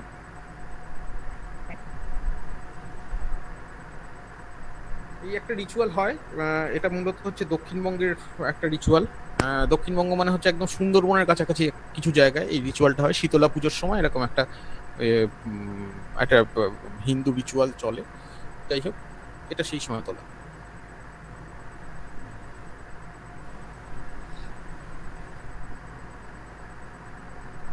মানে কলকাতা স্ট্রিটে এইরকম ছোট ছোট গল্প বহু কিছু পাওয়া যায়। মানে অ্যাপারেন্টলি আমি আবারও বলছি, ছবি তোলার সময় যেটা খেয়াল রাখতে হয়, যে ছবি যেন আমার পার্সোনাল প্রেফারেন্সটাই শুধুমাত্র না বোঝায়, মানে না সেখানে রিপ্রেজেন্টেড হয়। এখানে এই ছবি কিন্তু আবারও বলছি যে আমাদের কাছে খুব কমন ছবি, বহু জায়গায় এই ছবিটা কিন্তু খুব এক্সক্লুসিভ ছবি বা খুব আনকমন ছবি। আনকমন মানে এটা মানে আমাদের ওই একই সেই কলকাতার গল্প একই ঘুরে ফিরে। তার কারণ হচ্ছে আমরা দেখতে দেখতে অভ্যস্ত, আমরা একটু ওভারলুক করে যাই। আমরা হয়তো পাশে বসে, মানে চায়ের দোকানের পাশে বসে আছি, হয়তো হাতে ক্যামেরাও আছে, কি তুলবো, একই কোনো ইয়ে নেই। এটা হয়, এটা মানে সবাই। আরেকটা কথা বলে রাখি, আমাদের এখানে আমাদের প্রেসিডেন্ট সাহেব এবং আমাদের অ্যাসিস্ট্যান্ট সেক্রেটারি এবং আমাদের ট্রেজারার সবাই আমাদের এখানে, আমাদের বাকি ইসি মেম্বাররাও জয়েন করেছে, তাদেরও যদি কোনো কোশ্চেন থাকে তো তারাও ডাইরেক্ট সামনে কোশ্চেন করতেই পারো। একদম একদম একদম। হ্যাঁ আচ্ছা আমি আমি জাস্ট বলছিলাম ওখানে যে এই ফটোগুলো কোন লেন্স তুললে ভালো, আমি বলছিলাম যে এই ফটো লেন্সে তুললে ভালো, এগুলো যদি বল আমি তাহলে যেটা বুঝতে পারি। একটু মোটামুটি ভাবে যেটা বললাম সেটা হচ্ছে যে মূলত যদি আর কি স্ট্রিট এনভায়রনমেন্টাল পোর্ট্রেট, ল্যান্ডস্কেপ এই জাতীয় ছবি যদি হয় তাহলে মোটামুটি ভাবে ওই 20 mm থেকে 50 mm এর মধ্যে ছবি তুললেই সেটা জন্য আইডিয়াল আর কি। যেখানে হচ্ছে একটু ট্র্যাডিশনাল পোর্ট্রেট, মানে ট্র্যাডিশনাল ভার্টিক্যাল পোর্ট্রেট বা এই জাতীয় ছবি যদি তুলতে হয় তাহলে আইডিয়াল লেন্স হবে 50 থেকে 105 mm। এখন 50 mm থেকে 105 mm এর কোনো লেন্স এমনিতে বাজারে পাওয়া যায় না, মানে আমি এগুলো ফিক্সড লেন্সের কথা বলছি। বা আপনি যদি ধরুন 35-70 এরকম বা এরকম কোনো 24-70 এরকম কোনো লেন্স ব্যবহার করেন তাহলে তার 50 mm থেকে 70 mm বা 75 মানে তার হায়ার এন্ডটা মানে ওইটুকুনি যে ফোকাল লেন্থের যে এরিয়াটা সেইটা এইরকম ভাবে আর কি আপনি সেগ্রিগেট করে নিতে পারেন। আর এছাড়া যেটা সেটা হচ্ছে ওই যদি আপনি ওয়াইল্ড লাইফ বা নেচারের রেসপেক্টে বলেন তখন যেটা হয়ে যাচ্ছে তখন হচ্ছে মানে স্পেসিফিক্যালি অল থ্রু লেন্স বা ফিক্স লেন্স যতটা টেলি আপনি আপনার প্রয়োজন হবে, মানে আপনি যদি আর কি বার্ড ইন অ্যাকশন তুলতে যান তাহলে অবশ্যই আপনার সেখানে এবং যদি ওয়াটার বার্ড বা এই জাতীয় কিছু তুলতে হয় তখন তো আপনার 600 mm লাগতে পারে, আবার 800 mm লাগতে পারে। হোয়ারাজ যদি আপনি ম্যামাল তুলতে যান তাহলে হয়তো একটু কম ফোকাল লেন্থের ছবিতেও লেন্সে এটা হবে। তো তোমার বার্ডিং। হ্যাঁ হ্যাঁ হ্যাঁ হ্যাঁ একদমই তাই। ঠিক আছে, আমি নেচার ফটোগ্রাফির দিকটায় যাচ্ছি না, মোটামুটি ভাবে আমি যে আর কি মানে ডিমার্কেশন গুলো বললাম, যে রেঞ্জের ডিমার্কেশন গুলো 20 থেকে 50 একটা ধরে নেওয়া যায়, 50 থেকে 85 এই 50 থেকে 105 পর্যন্ত আর একটা রেঞ্জ ধরা যায়। আমি মূলত এরকম দুটো ভাগ করেই আর কি ছবি তুলি। এবার অনেকে ট্র্যাডিশনাল স্কুলিং এর রেসপেক্টে আমি একটা জিনিস বলে নিই, সেটা হচ্ছে যে ট্র্যাডিশনাল স্কুলিং এ কিন্তু এই যে 20 mm থেকে 50 mm এর মধ্যে পোর্ট্রেট তোলার কথা আমি বলছি, এটা শুনলেই আর কি অনেকেই একটু হলেও আর কি ভুরু কুঁচকোয়। কিন্তু ব্যাপারটা যেটা সেটা হচ্ছে যে মানে সেটা এনভায়রনমেন্টাল পোর্ট্রেটের রেসপেক্টে এই জিনিসটা অ্যাপ্লিকেবল। আমি ছবি দেখাচ্ছি, ছবি দেখলে আশা করি আর কি মনে হবে যে আর কি খুব একটা অসুবিধা হচ্ছে না। আর একটা জিনিস বলি, সেটা হচ্ছে যে মানে আমাদের এই যা নিয়ম বা যে ট্র্যাডিশন যেগুলো তৈরি হয়েছে সেগুলো আসলে আমাদের ভালো লাগাগুলোকে অ্যানালিসিস করতে গিয়ে আমাদের ভালো লাগাগুলো না পাল্টালেই ভালো, বরং সেটাকে আপডেট করা ভালো। মানে নট দ্যাট যে আমরা রুল ফলো করবে ভালোবাসবো, সেটার থেকে ভালো যেটা হয় সেটা হচ্ছে আমরা ভালোবেসে জানবো যে রুলগুলো কি। একদম। আচ্ছা আমি আরেকটা প্রশ্ন করি। হ্যাঁ হ্যাঁ অবশ্যই অবশ্যই। আমাদের যেমন যেমন ধরো বার্ডিং এর ক্ষেত্রে শার্পনেসটা মানে সাবজেক্টটাকে শার্পনেসের ক্ষেত্রে খুব প্রয়োজন, শার্পনেসটা খুব প্রয়োজন। হ্যাঁ, সেক্ষেত্রে স্ট্রিট ফটোগ্রাফির ক্ষেত্রে সেটা কি রকম হয়? স্ট্রিট ফটোগ্রাফির ক্ষেত্রেও শার্পনেসটার ফ্যাক্টর তো অবশ্যই। আনশার্প ছবি যদি না প্রচন্ড রকম স্ট্রং কন্টেন্ট হয় তা না হলে কখনোই অ্যাকসেপ্টেবল নয়। কিন্তু তারপরেও যেটা হয় সেটা হচ্ছে যে স্ট্রিট ফটোগ্রাফির রেসপেক্টে ডেপথ অফ ফিল্ডটা অনেকটা ম্যাটার করে। আমি যেরকম বললাম 20 mm থেকে 50 mm পর্যন্ত এই রেঞ্জটা অ্যাপ্রক্সিমেটলি একটা স্ট্যান্ডার্ড রেঞ্জ বলা যেতে পারে ছবি তোলার রেসপেক্টে। এখানে যে সমস্যাটা হয়, যত আপনি wide angle focal length use করবেন তত হচ্ছে আপনার ডেপথ অফ ফিল্ডটা বাড়তে থাকবে। এখন ডেপথ অফ ফিল্ড বাড়লে একটা সমস্যা হয়, ঠিক আছে, এটা মানে ওই আবার যেটা বলছি সেটা হচ্ছে যে শুনে মনে হয় ডেপথ অফ ফিল্ড বাড়াই তো ভালো যায়, তাহলে তো শার্পনেস বাড়বে। কিন্তু যখন স্ট্রিটে ছবি তুলছেন 20 mm তার মানে কিন্তু আপনার অ্যাঙ্গেল অফ কভারেজ অনেক বেশি। ঠিক আছে, এখন সেটার রেসপেক্টে আপনার যেটা ছবির পয়েন্ট অফ ইন্টারেস্ট, যে জায়গাটাকে আপনি ছবি তুলতে চাইছেন, বাকিটা কিন্তু তার প্ল্যাটফর্ম বা তার কনটেক্সট, ঠিক আছে, তার ব্যাকগ্রাউন্ড সেইটা। এবার পুরোটাই যদি শার্প হয়ে যায় তখন ভিউয়ার যে তার কিন্তু ভিশনটা পয়েন্ট অফ ইন্টারেস্টের সঙ্গে সঙ্গে ব্যাকগ্রাউন্ড বা তার কনটেক্সটের মধ্যেও একই ইম্পর্টেন্স নিয়ে ঘোরাফেরা করবে। সেটার জন্য একটু লো ডেপথ অফ ফিল্ডের প্রয়োজন হয়। ঠিক আছে, এবার যখনই আমি এই 20 mm বা এরকম কম ফোকাল লেন্থে গিয়ে ছবি তুলছি তখনই হচ্ছে অটোমেটিক্যালি ডেপথ অফ ফিল্ড একটু বেশি হচ্ছে। তখন আমার উপায় একটাই, সেটা হচ্ছে যতটা ওপেন অ্যাপারচারের লেন্স ইউজ করা যায়। আমি সেটার জন্যই আসলে ওই 18-35 অল থ্রু 1.8 সিগমার লেন্সটার কথা বললাম। ওই যেহেতু আর কি 18 mm ও 1.8টা পাওয়া যায়, সেটার জন্য যতটা মিনিমাইজ করা যায় ডেপথ অফ ফিল্ডটাকে সেই অপশনটা দেয়। এখন নেচার ফটোগ্রাফিতে যেরকম শার্পনেসটা ফ্যাক্টর, এখানেও শার্পনেসটা ফ্যাক্টর, কিন্তু এখানে মানে স্ট্রিটে বা পোর্ট্রেটের রেসপেক্টেও শার্পনেসের থেকেও বেশি বড় আমার কাছে মনে হচ্ছে ইম্পর্টেন্ট জিনিস হচ্ছে ডেপথ অফ ওভারঅল কন্ট্রোল। কন্টেন্টটা মানে হ্যাঁ? কন্টেন্টটা ওভারঅল মানে ওভারঅল কন্টেন্টটা এবং কন্টেন্টের কোন জায়গাটায় আমি এমফাসিস দেবো কোনটায় দেবো না। একদম আমাদের মানে স্ট্রিটে যেমন একটা বড় সমস্যা হয় বা আউটডোর শুট করতে গেলে একটা বড় সমস্যা হয়, ব্যাকগ্রাউন্ডটা একদমই আমাদের কন্ট্রোলের বাইরে থাকে। ব্যাকগ্রাউন্ডটা কি হবে সেটা সম্পর্কে আমাদের কোনো রকম আইডিয়া থাকে না। এরকম যদি কোনো ডিস্টার্ব ব্যাকগ্রাউন্ড থাকে তাহলে আমার ডেপথ অফ ফিল্ড কন্ট্রোল করে কিন্তু ওই মানে ডিস্টারবেন্সটাকে কমপ্লিটলি ব্লার আউট করে দেওয়া যায়। ঠিক আছে, সুতরাং মানে আমি এরকম ভাবেই আর কি এই ব্যাকগ্রাউন্ড ম্যানেজ এরকম ভাবেই অনেক সময় করি। সুতরাং সেটা একটা সুবিধা তো বটেই যদি আর কি পাওয়া যায়। কি জানো মানে ডেপথ অফ ফিল্ডের যদি আর কি হাতে ডেপথ অফ ফিল্ডের কন্ট্রোলটা যদি এতটাই হাতে পাওয়া যায় তাহলে এটা একটা বড় সুবিধা হয় আর কি। এখন ডেপথ অফ ফিল্ডের কন্ট্রোলটা ওয়াইড অ্যাঙ্গেল লেন্সে একমাত্র ওপেন অ্যাপারচার আছে বেশি, সেরকম লেন্সেই বেশি পাওয়া যাবে। আচ্ছা, আমি একটা প্রশ্ন করছি, সেটা হচ্ছে আমি ফটোটা আমরা তো জানি যে 50% ক্যামেরা আর 50% এডিটিং। এটা কি স্ট্রিট ফটোগ্রাফির ক্ষেত্রে বা পোর্ট্রেট ফটোগ্রাফির ক্ষেত্রেও প্রযোজ্য? দেখুন ব্যাপারটা যেটা সেটা হচ্ছে যে ঠিক ওই রকম ভাবে আর কি আমি পরিষ্কার ভাগাভাগিটা করি না। আমি অনেকটাই আর কি কি বলবো অনেক বেশি আর কি যে জিনিসটার দিকে খেয়াল রাখি সেটা হচ্ছে যে প্রাইমারি র স্টকটা যেন সব থেকে বেশি মানে ওইটা যেন খুব জোরদার হয়। ঠিক আছে, মানে আমি যদি আর কি খুব উইক শট থাকে এবং সেটা যদি আমি মাথায় রাখি যে এটা আমি পোস্ট প্রোডাকশন দিয়ে আমি ম্যানেজ করে ফেলবো বা প্রেজেন্টেবল করে ফেলবো, তাহলে যে সমস্যাটা হয় কি বলুন তো, একটা দুটো ছবির রেসপেক্টে সেটা হয় না, মানে সেই সমস্যাটা হবে না। কিন্তু এটা যদি আর কি একটা রেগুলার প্র্যাকটিস হয়ে যায় তখন সমস্যাটা হবে হচ্ছে ওইখানে স্কিল সেটটা না তৈরি হয় না। তখন যেটা মাথায় ঢুকে যায় সেটা হচ্ছে যে আমি তো ওটা ঠিক আছে আমি ওটা পোস্ট প্রোডাকশনে ম্যানেজ করে ফেলবো। ঠিক আছে, এখন এই মানে ইন্ডিভিজুয়াল একটা ছবি শুট করার সময় যদি আর কি সেটা যতটা নিয়ার টু 100% পারফেক্ট করে নেওয়া যায় তত ইনফ্যাক্ট পোস্ট প্রোডাকশনে খাটতেও একটু কম হয়। আর পার্সোনালি বলি আমি একটুখানি লেথার্জেটিক। ঠিক আছে, মানে ধরো একটা ফটো আমি যখন তুললাম, হ্যাঁ তুলছি যখন, তখন তো ফটোটা কিরকম আসলো সেটা তো দেখবো যখন তখন বুঝবো, তাই না? এবার ফটোটা না সেটা কিন্তু আমি শাটারটা যখন মারছি তার আগে কিন্তু আমি দেখে ফেলছি ছবিটা কিরকম হবে। আমি কিন্তু ভিউ ফাইন্ডারের মধ্যে দিয়ে চোখ রেখে যখন ছবিটা তুলছি বা লাইভ ইয়েতেই যখন আর কি লাইভ স্ক্রিনে যখন দেখছি সেই সময় কিন্তু আমি ফ্রেমটা কি হবে সেটা বুঝতে পারছি।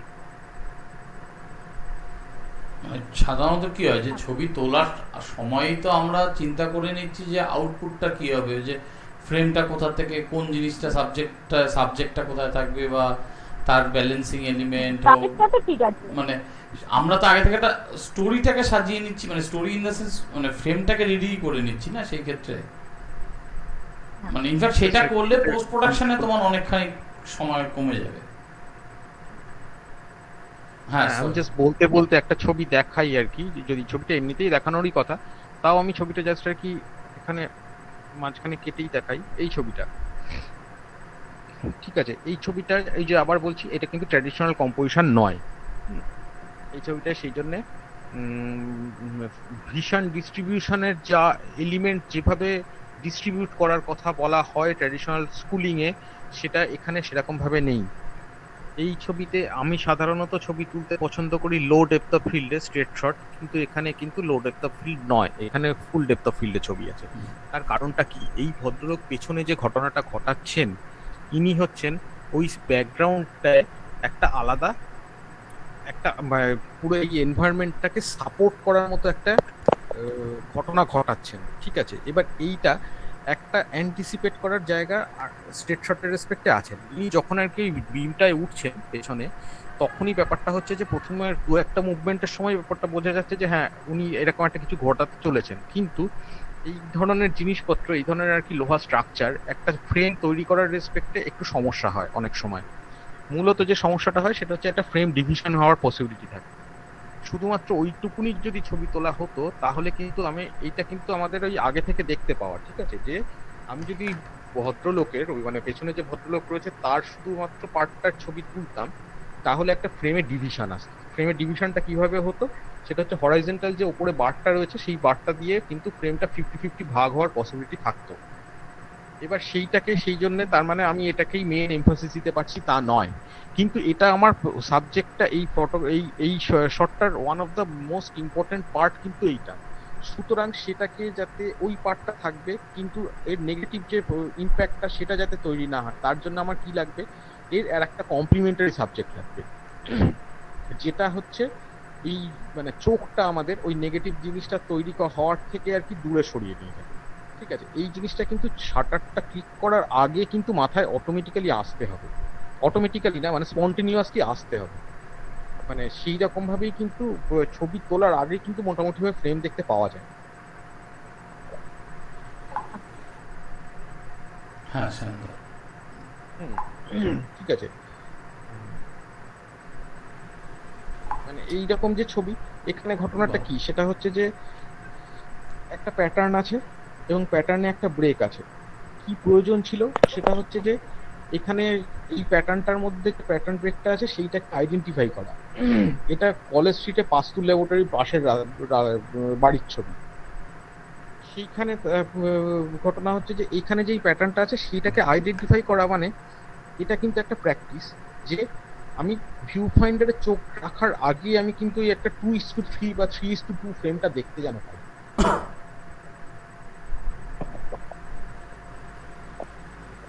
একদম। মানে বাণিজ্য যেটা জিজ্ঞেস করছে আশা করি মানে বুঝতে মানে সায়নদারা ক্লিয়ার করতে পেরেছে পুরো। হ্যাঁ মানে আপনার যদি কিছু এটা হ্যাঁ নিয়ে বুঝতে পেরেছি। হ্যাঁ ডিটেল বলার থেকে আপনি জিজ্ঞেস করতেই পারেন, মানে বলতেই পারেন, সেটা নিয়ে কোনো অসুবিধা নেই। আচ্ছা, এর পরের যে ছবিটা আমি দেখাচ্ছি ব্ল্যাক অ্যান্ড হোয়াইটে, ওই আবার একই ঘটনা। সেটা হচ্ছে যে আমরা দেখতে খুব অভ্যস্ত, কিন্তু আমাদের ছবি তোলার সময় মাথায় রাখতে হয় সেটা হচ্ছে যে মানে এই জিনিসটা গ্লোবাল অ্যাকসেপ্টেন্স কতটা, মানে গ্লোবালি কতটা আর কি এই জিনিসটা অ্যাকসেপ্টেবল।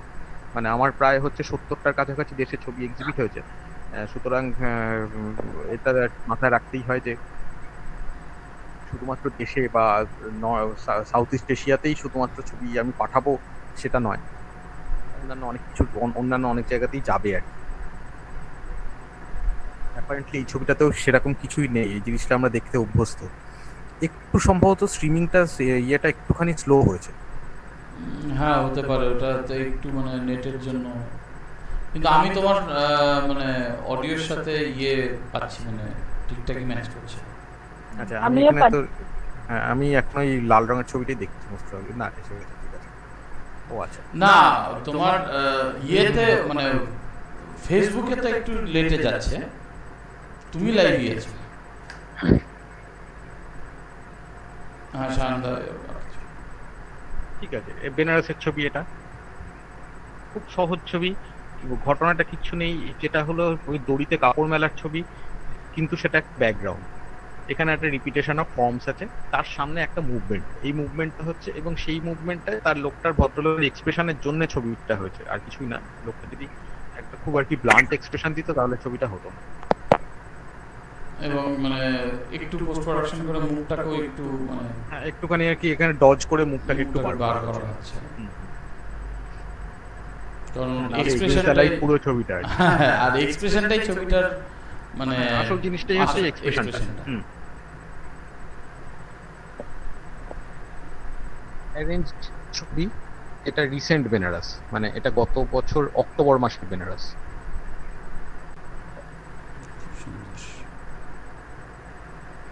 মানে প্রায় আর কি সিরিয়া বলে চালানো যায়, যদি না ডান দিকে মন্দিরটা না দেখা যায়। ঠিক আছে, বেনারসে আর কি একটা বিশাল এরিয়া ভেঙে আর কি ওই বেনারসের মন্দির পর্যন্ত, বিশ্বনাথের মন্দির পর্যন্ত একটা হাইওয়ে তৈরি হচ্ছে, যাতে বাইরের লোকজন সোজাসুজি মন্দিরে ঢুকে যেতে পারে। আচ্ছা, সেটার জন্য এই সমস্ত চলছে, এবং সেটা করতে গিয়ে বেনারসে একটা বিশাল হেরিটেজ, একটা বিশাল এরিয়া, সেই জিনিসটা পুরো ভেঙে ফেলা হয়েছে। এটা আর কি তখন ভাঙাচোরার কাজ চলছে। এখানে যদি পিছনে তুমি মানে একটা যদি মানে মন্দিরটা বাদ থাকতো, আর তার সাথে যদি পিছনে একটা ব্ল্যাক হক একটা ওরকম একটা হেলিকপ্টারের মতো নিয়ে যদি পড়ে থাকতো, একটু আগুন জ্বলতো, মানে একদম র পাঠিয়ে দিচ্ছি, তুই করে ফেল।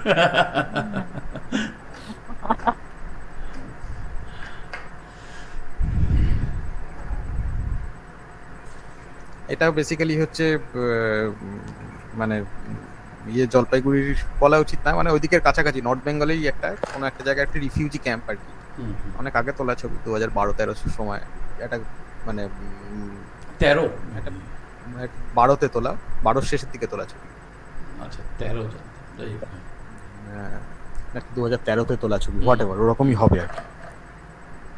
ওই আর কি মানে একটা সমস্যা হয়েছিল, ওদিকে কিছু ডিস্টারবেন্স হয়েছিল, সেটা তরুণ আর কি একটা রিফিউজি ক্যাম্প, রিফিউজি বলা উচিত না, এটা টেম্পোরারি একটা মাইগ্রেটরি ক্যাম্প, রিলিফ ক্যাম্প কোচের মানে ইয়ে নয়, ন্যাচারাল ক্যালামিটি ইস্যু নয়, অন্য ঘটনা। হ্যাঁ, অন্য একটা ম্যাটারের জন্য।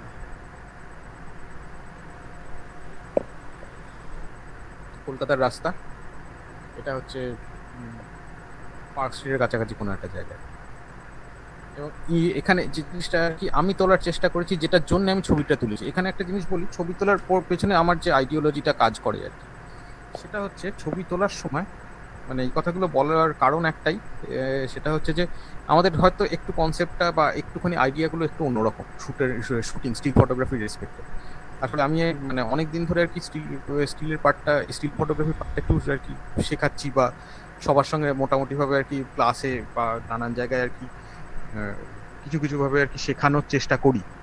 এখন সেটার জন্যই বহু লোকের সঙ্গে ইন্টারাকশন হয়। এখন সেটা করতে গিয়ে দেখেছি যে কোন কোন জায়গায় আর কি নানান রকম মিস ইন্টারপ্রিটেশন আছে। আমি সেই রেসপেক্টেই বলছি কথাগুলো। সেটা হচ্ছে যে মানে আমার পার্সোনাল আইডিওলজি যেটা, সেটা হচ্ছে যে আমি একটা শাটার মারতে খুব আর কি হেজিটেট করি বলা উচিত না, মানে আমি খুব ডিসিশন নিয়ে, খুব প্রিসিশন নিয়ে একটা শাটার মারি। মানে একটা শাটার মারা মানে কিন্তু সেই ছবিটা ওখানেই শেষ হয়ে গেল। এরপরে আমি যদি আর কি রিশুট করতে যাই, সেটা মানে কিন্তু এটা একটা নতুন ছবি।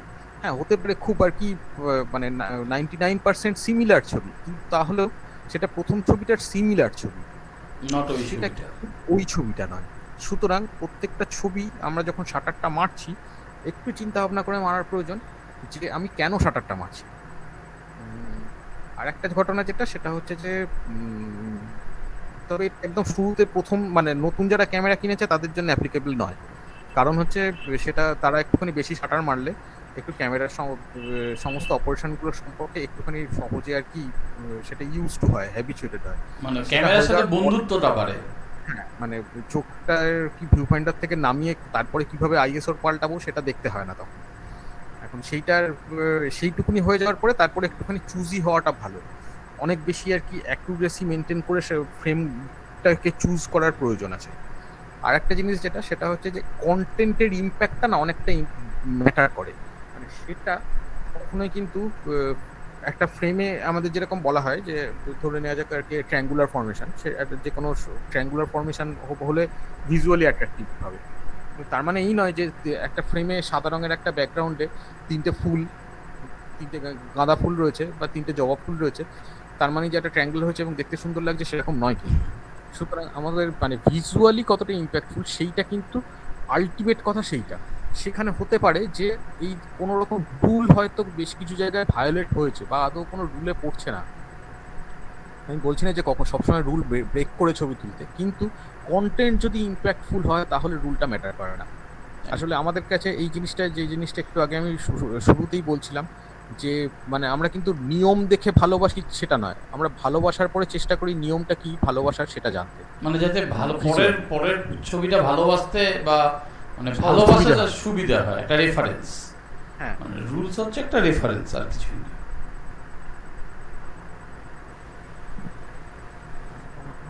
এটাও সেই একটুখানি পুরোনো দিনের ছবি, মানে 10-20 লেন্সে তোলা। সেই আর কি, এটা ওই পুরীতে তোলা গরুর ট্রিটমেন্ট হচ্ছে, আর কিছু না। মানে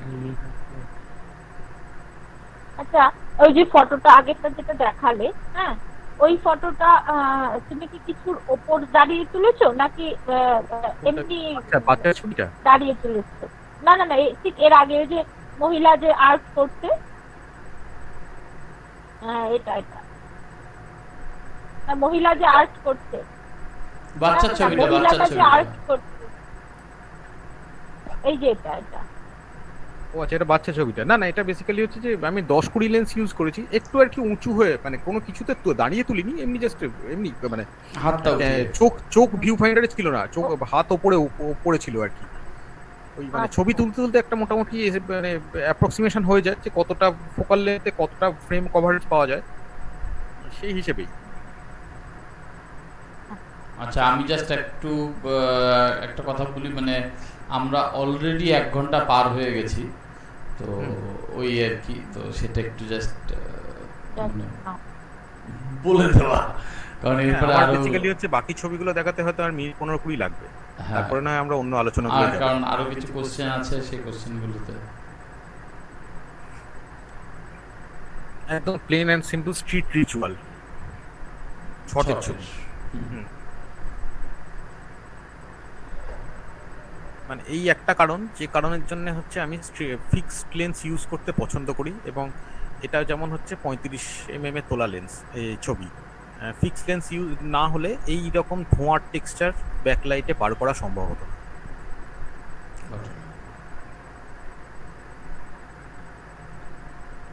তার ভিতরে ক্যামেরা এক্সট্রা আরো ইউজ করতে হতে পারে হয়তো, যখন মানে ভ্যারিয়েশন আনার জন্য। হ্যাঁ ঠিক আছে, আমি জেনারেলি ওই একটা ক্যামেরা একটা লেন্সই, তাতে ছবি হয়তো ছাড়তে হয় কিন্তু যে কটা হয় সে কটা মোর দেন এনাফ। হ্যাঁ, মানে সলিড ছবি আসবে। এই ফিক্সড লেন্সে তোলা 35 mm এই তোলা ছবি।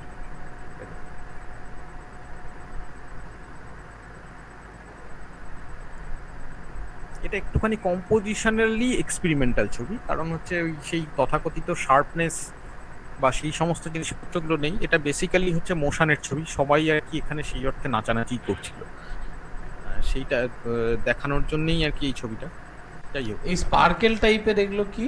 আর এটা না বেসিক্যালি হচ্ছে যে ওই জড়ি চুমকি এই জাতীয় আচ্ছা, জিনিসপত্র আচ্ছা, ছিল আচ্ছা, ইয়েতে, আচ্ছা, আচ্ছা। কি যেন বলে ওই জামাতে, আর এখানে একটা ফ্ল্যাশ পড়েছিল ওই সময়। হ্যাঁ হ্যাঁ, আমার একটু স্লো শাটার স্পিড ছিল, সেই জন্য বাইরের ফ্ল্যাশগুলো ক্যাচ করে নিচ্ছিল। বাইরের ফ্ল্যাশগুলো ক্যাচ করছিল, ওই ফ্ল্যাশটার জন্য তোমার আরো বেশি মানে হ্যাঁ সেটার জন্য ইন্টারেস্টিং ব্যাপারটা হয়েছে, অনেক আদারওয়াইজ বেশি। এতটা হ্যাঁ। কারণ একটা ওই মানে বাকি টেক্সচারের সাথে এটার একটা আলাদা ইয়ে, মানে একটা খুব দুটো আলাদা আর কি ডাইমেনশন। ডাইমেনশন পাওয়া যাচ্ছে exactly। বাহ, এই ছবিটা তো তোমার আমার খুব প্রিয় ছবি। এইটা আমি বলে রাখি, এই ছবিটা আমার 2015-র মার্চে তোলা ছবি। এই ছবিটা যেখানে দেখাতে হয় আমি প্রথমে এই কথাটা বলে দিই, তার একটা যথেষ্ট কারণ আছে। এই 2015 মার্চে কেন আমি এই কথাটা বলে দিই, কথাটা মানে ছবিটা তোলা মানে 2016-র এপ্রিল মাসে স্টিভ ম্যাকারি এই ছবিটা তোলেন বেনারস এই জায়গাতে গিয়ে। 2017-র ডিসেম্বর মাসে জিএমবি আকাশ তোলেন। আমার ছবিটা সবার আগে তোলা। এই ছবিটা আমার খুব প্রিয় ছবির মধ্যে একটা।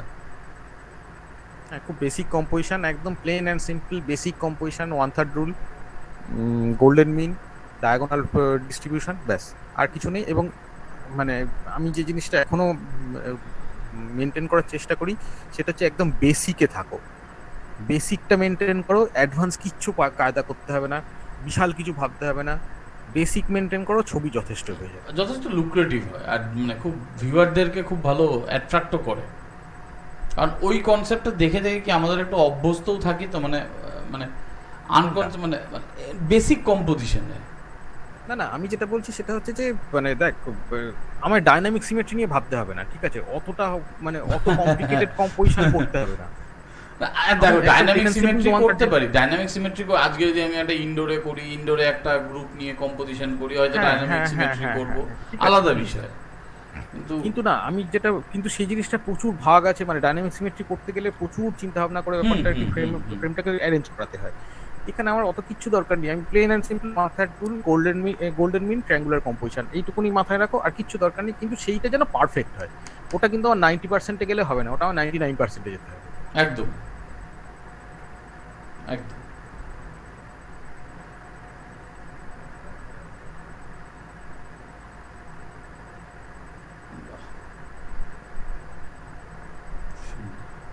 এটা কলকাতায়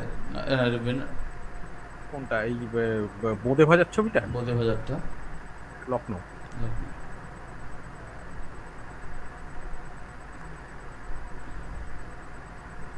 সেই বেসিক কম্পোজিশন সুন্দর একদম, একটা স্টোরি, মানে একদম প্লেন অ্যান্ড সিম্পল লাইফস্টাইল আর কি। একদম, বেনারসের হ্যাঁ। ছবি।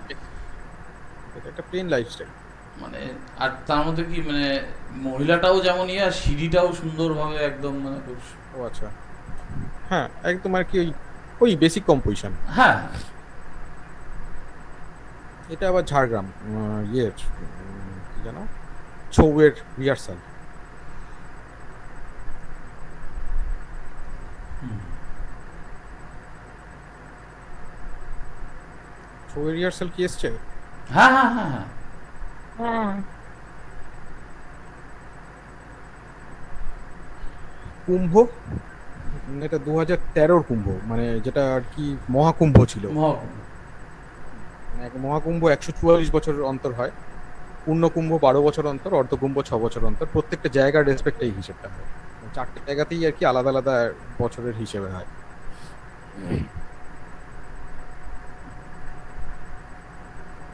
তারপরে ছবিটা আবার কলেজ স্ট্রিট। আনফরচুনেটলি এখন কিন্তু আর এই জলটা জমে না, হ্যাঁ মানে আমাদের এখানকার সিস্টেম অনেক আর কি বেটার অ্যাডভান্স হয়ে গেছে, এখন আর জল জমে না, সুতরাং ছবি তোলার পসিবিলিটিও কম। আর জমলেও অল্প সময়ের জন্য, মানে তুমি যে সামান্য মানে ক্যামেরা নিয়ে স্পটে পৌঁছবে, জিনিসটা ভাববে, এই করতে করতে জল চলে যাবে। হ্যাঁ হ্যাঁ। দার্জিলিং এটা মানে বহু লোক দেখেছে, যাই হোক হ্যাঁ দার্জিলিং ম্যাল ওই জাস্ট। ওটা তো ভালোই সুন্দর হলো।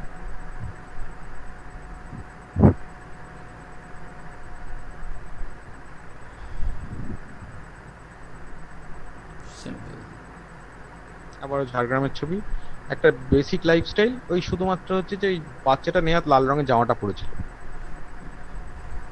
ওই বার করে নিয়ে এসছে।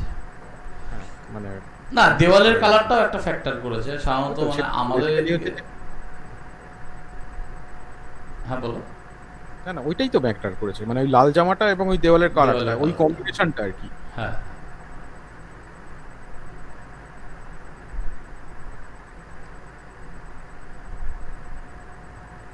আবার কলকাতার জল, এই ঘটনাগুলো এখনো ঘটে কলকাতার বৃষ্টি হলে, যদি এবছর হয়নি আর, যাই হোক। এই বছর হলেও আর মেবি এইভাবে হতো না। না, বেনারস অ্যারেঞ্জ শুট, হুম।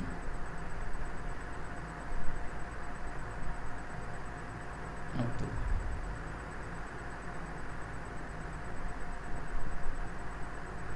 আবার কলকাতা আনঅ্যারেঞ্জ স্ট্রিট ফটো।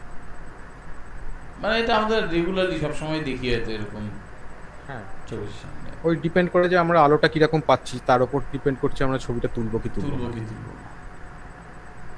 এইগুলো মোটামুটি ভাবে স্ট্রিটের যা ছবি সেই জিনিসগুলো দেখালাম আর কি, ঠিক আছে। এরপরে যেটা কি আমরা আসছি সেটা হচ্ছে একটা ছোট্ট সিরিজ 10টা ছবির সিরিজ, ঠিক আছে।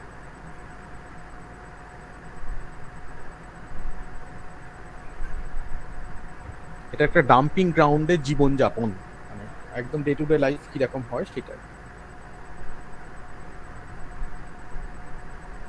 আমি আলাদা আলাদা করে আর কিছু বলছি না, মানে ওভারঅল সমস্ত ছবিটা মানে 10টা ছবি মিলিয়ে একটা গল্প। হ্যাঁ, 10টা ছবির একটা সেট আর কি, সিরিজ।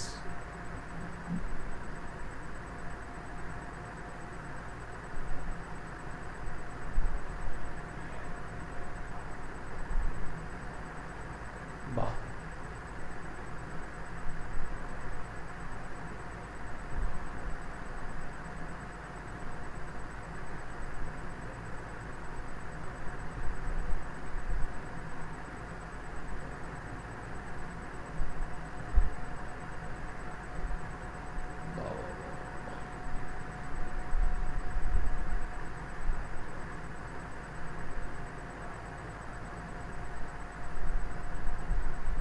ঠিক আছে, এই একটা আর কি মানে 10টা ছবির সিরিজ। এই সিরিজটা তোমার দেখা হয়নি, আমার সুন্দর লাগলো। এটা একটা মানে কোনটা কম্পিটিশনের জন্যই তৈরি করা, মানে কম্পিটিশনের জন্য তৈরি করা মানে হচ্ছে 10টা ছবির সিরিজটা করে দেবে রাখা। হুম হুম। তাই হোক।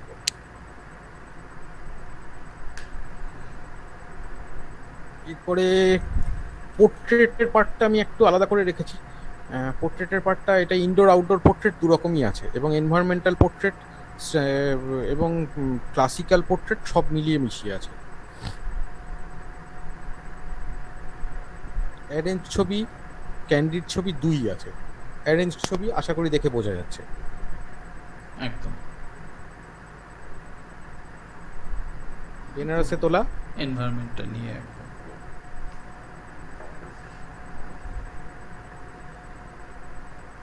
যেটা থেকে- এটা তো আমাদের এখানে লামাহাটা না কোথায়? লামাহাটা লামাহাটা লামাহাটা লামাহাটা।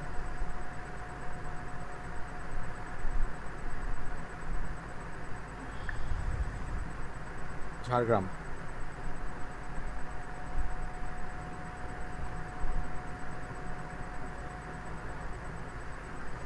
ইনডোর পোর্ট্রেট,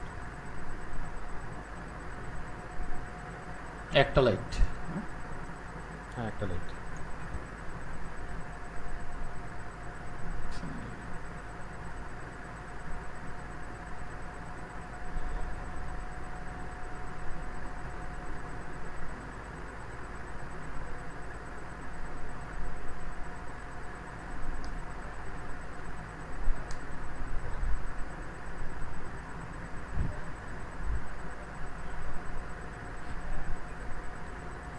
এই বয়স্ক Light. ভদ্রমহিলার ছবি যেটা রয়েছে ব্ল্যাক অ্যান্ড হোয়াইটে, এই ছবি দেখে অ্যাপারেন্টলি মনে হয় আমি এটাকে কেটে বসিয়েছি ভদ্রমহিলাকে আর কি ব্যাকগ্রাউন্ডে।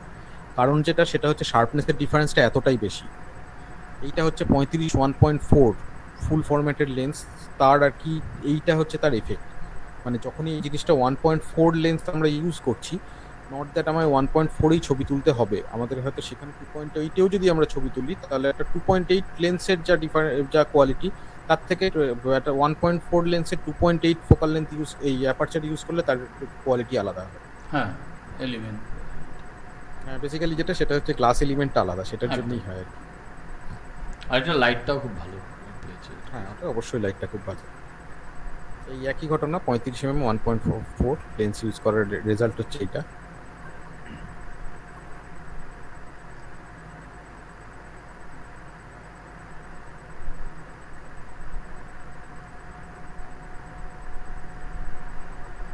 এই ছবিটা হচ্ছে ওই পয়লা বৈশাখের আগের দিন যে ইভেন্টটা হয়, চড়স। চরস না চরক? চড়ক চড়ক, আমি আর চড়স কোথায় বললাম। চড়কের যে আর কি রিচুয়ালটা হয়, সেই রিচুয়ালটা এটা কৃষ্ণনগরে তোলা। যদিও এখন আর মানে এটা কিন্তু খুব বেশি দিন আগে কাটটা, এটা 2016-17 সময়, মানে 17-18 সময়। এখন গত বছর মানে এবছর তো এপ্রিল মাসে যায়নি, গত বছর এই জায়গাটার ছবি দেখলাম। এখানে আর কি ওই কিছু ব্র্যান্ড আর কি তাদের স্টিকার মারা হেডব্যান্ড ওখানে ডিস্ট্রিবিউট করেছে, যেগুলো পরে এরা আর কি ইভেন্টটা করছে।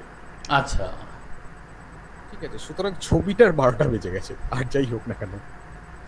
আর এইটার মানে এই টাইপের ছবি মানে মেনলি এই চরকের ছবি করতে গিয়ে একটা জিনিস আমি জানি না, মানে সাউথ বেঙ্গলে কতখানি, বাট নর্থ বেঙ্গলে এই চরকের ছবি যারা করে তাদের একটা মেন সমস্যা হয়ে যায় যে মেন যে এই টাইপের ইভেন্টগুলো, মানে এটা তো সাধারণত এইসব পোর্ট্রেট বা এইসব টাইপের এনভায়রনমেন্ট পোর্ট্রেট টাইপের কিছু ছবি বা এই টাইপের কিছু ছবি, অ্যাকশন শটগুলো, এইগুলো কি ওই যে ওই মানে যে হুইলটা ওটার থেকে নামার পরেই তো মেনলি এরকম শটটা হয় ধরো সাধারণত কেসে হয়তো, মানে কারণ মানে আমাদের এখানে যখন হয় এটা ম্যাক্সিমাম টাইমই জানি না এটা কেন হয়, মেবি এটাই নিয়ম মেবি, তখন একদমই লাইট নেমে চলে যায়। একদমই আলো সেটা থাকে না। হয়। হ্যাঁ হ্যাঁ হ্যাঁ, এটা খুব কমন ব্যাপার এখানে। এখানে প্রচুর আর কি ওই ইয়ের ছবি প্রচুর সিলুয়েট হয়ে গেছে এই জন্য। মানে সিলিউটের সাথে সাথে এখানে এতটাই লাইট কমে যায় আর কি। কথা বলতে বলতে আমি পরের ছবিটা চলে না গেছি। না, একদম একদম কোনো অসুবিধা নেই। এটা একটা খুব অদ্ভুত জায়গায় তোলা ছবি। এটার বেসিক্যালি হচ্ছে যে আর অন্য পোর্ট্রেটটা আমি খুঁজে পেলাম না দেখানোর জন্য, পরে দেখাবো কোন। এটা হচ্ছে বন্ডা বলে একটি ট্রাইবের ছবি। এটা হচ্ছে আওয়াজ খুব কম আসছে সায়নদা। এটা হচ্ছে বন্ডা বলে একটি ট্রাইবের ছবি। এটা হচ্ছে নর্দার্ন উড়িষ্যায় তোলা। এদের যে আর কি যেটা আর কি স্পেশালিটি সেটা হচ্ছে যে এদের মুখে একটা ট্যাটু করা থাকে, ঠিক আছে, বিবাহিত মহিলাদের মুখে ট্যাটু করা থাকে, আর কানে মাকড়ির মতো করে আর কি 10-12টা 15টা, একজনের কাছে 55টা না 56টা পর্যন্ত ছিল।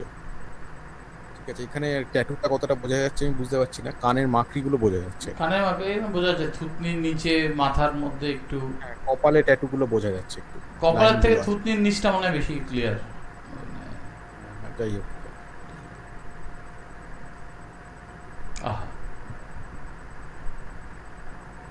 মানে আহা ইন দ্য সেন্স ছবিটাতে। যাই হোক, এই মানে আমি যেটা বলছিলাম সেটা হচ্ছে যে এই ছবিটা কিন্তু টেকনিক্যালি একটা সমস্যা আছে ছবিটায়। হ্যাঁ, এই ছবিটায় টেকনিক্যাল যে সমস্যাটা সব থেকে বড় সেটা হচ্ছে ছবিটায় হিউম্যান বডি ডিস্টর্টেড হয়েছে ওয়াইড অ্যাঙ্গেল লেন্স ইউজ করার জন্য। ঠিক আছে, মানে এই লোকটির হাতটা যেটা একদম ফ্রেমের ডান দিকে রয়েছে কনুই হাত, এই জায়গাটা একটু ডিস্টর্টেড হয়েছে। এটা কিন্তু মানে ট্র্যাডিশনাল হোক বা কন্টেম্পোরারি হোক, কোনো রকম স্টাইলেই এটা অ্যাকসেপ্টেবল নয়। তা সত্ত্বেও এই ছবিটার এবং ছবিটার কিন্তু গ্রে টোনের স্ট্রাকচার ভালো নয়, মানে স্মুথনেস ছবিতে খুব কম আর কি। গ্রে টোন যেভাবে স্মুথ হওয়া উচিত সেই রকম ভাবে ডিস্ট্রিবিউটেড নয়। কিন্তু ছবির এই দুটো হচ্ছে ছবির বড় আর কি ডিসঅ্যাডভান্টেজ বা নেগেটিভ পয়েন্ট। কিন্তু তারপরে হচ্ছে ছবির ইম্প্যাক্ট। ঠিক আছে, ছবির ইম্প্যাক্টের জন্য কিন্তু অনেকটা যেটা বলছিলাম ম্যাটার করে, এটা হচ্ছে ছবির ইম্প্যাক্ট ম্যাটার করে। ছবির ইম্প্যাক্ট মানে ওভারঅল ইয়ে ছবিটার জন্য, মানে ছবিটা হঠাৎ করে একটা দেখেই একটা আর কি ওই যে ভিউয়ার তার মধ্যে একটা ইম্প্যাক্ট আসবে। একদম একদম একদম।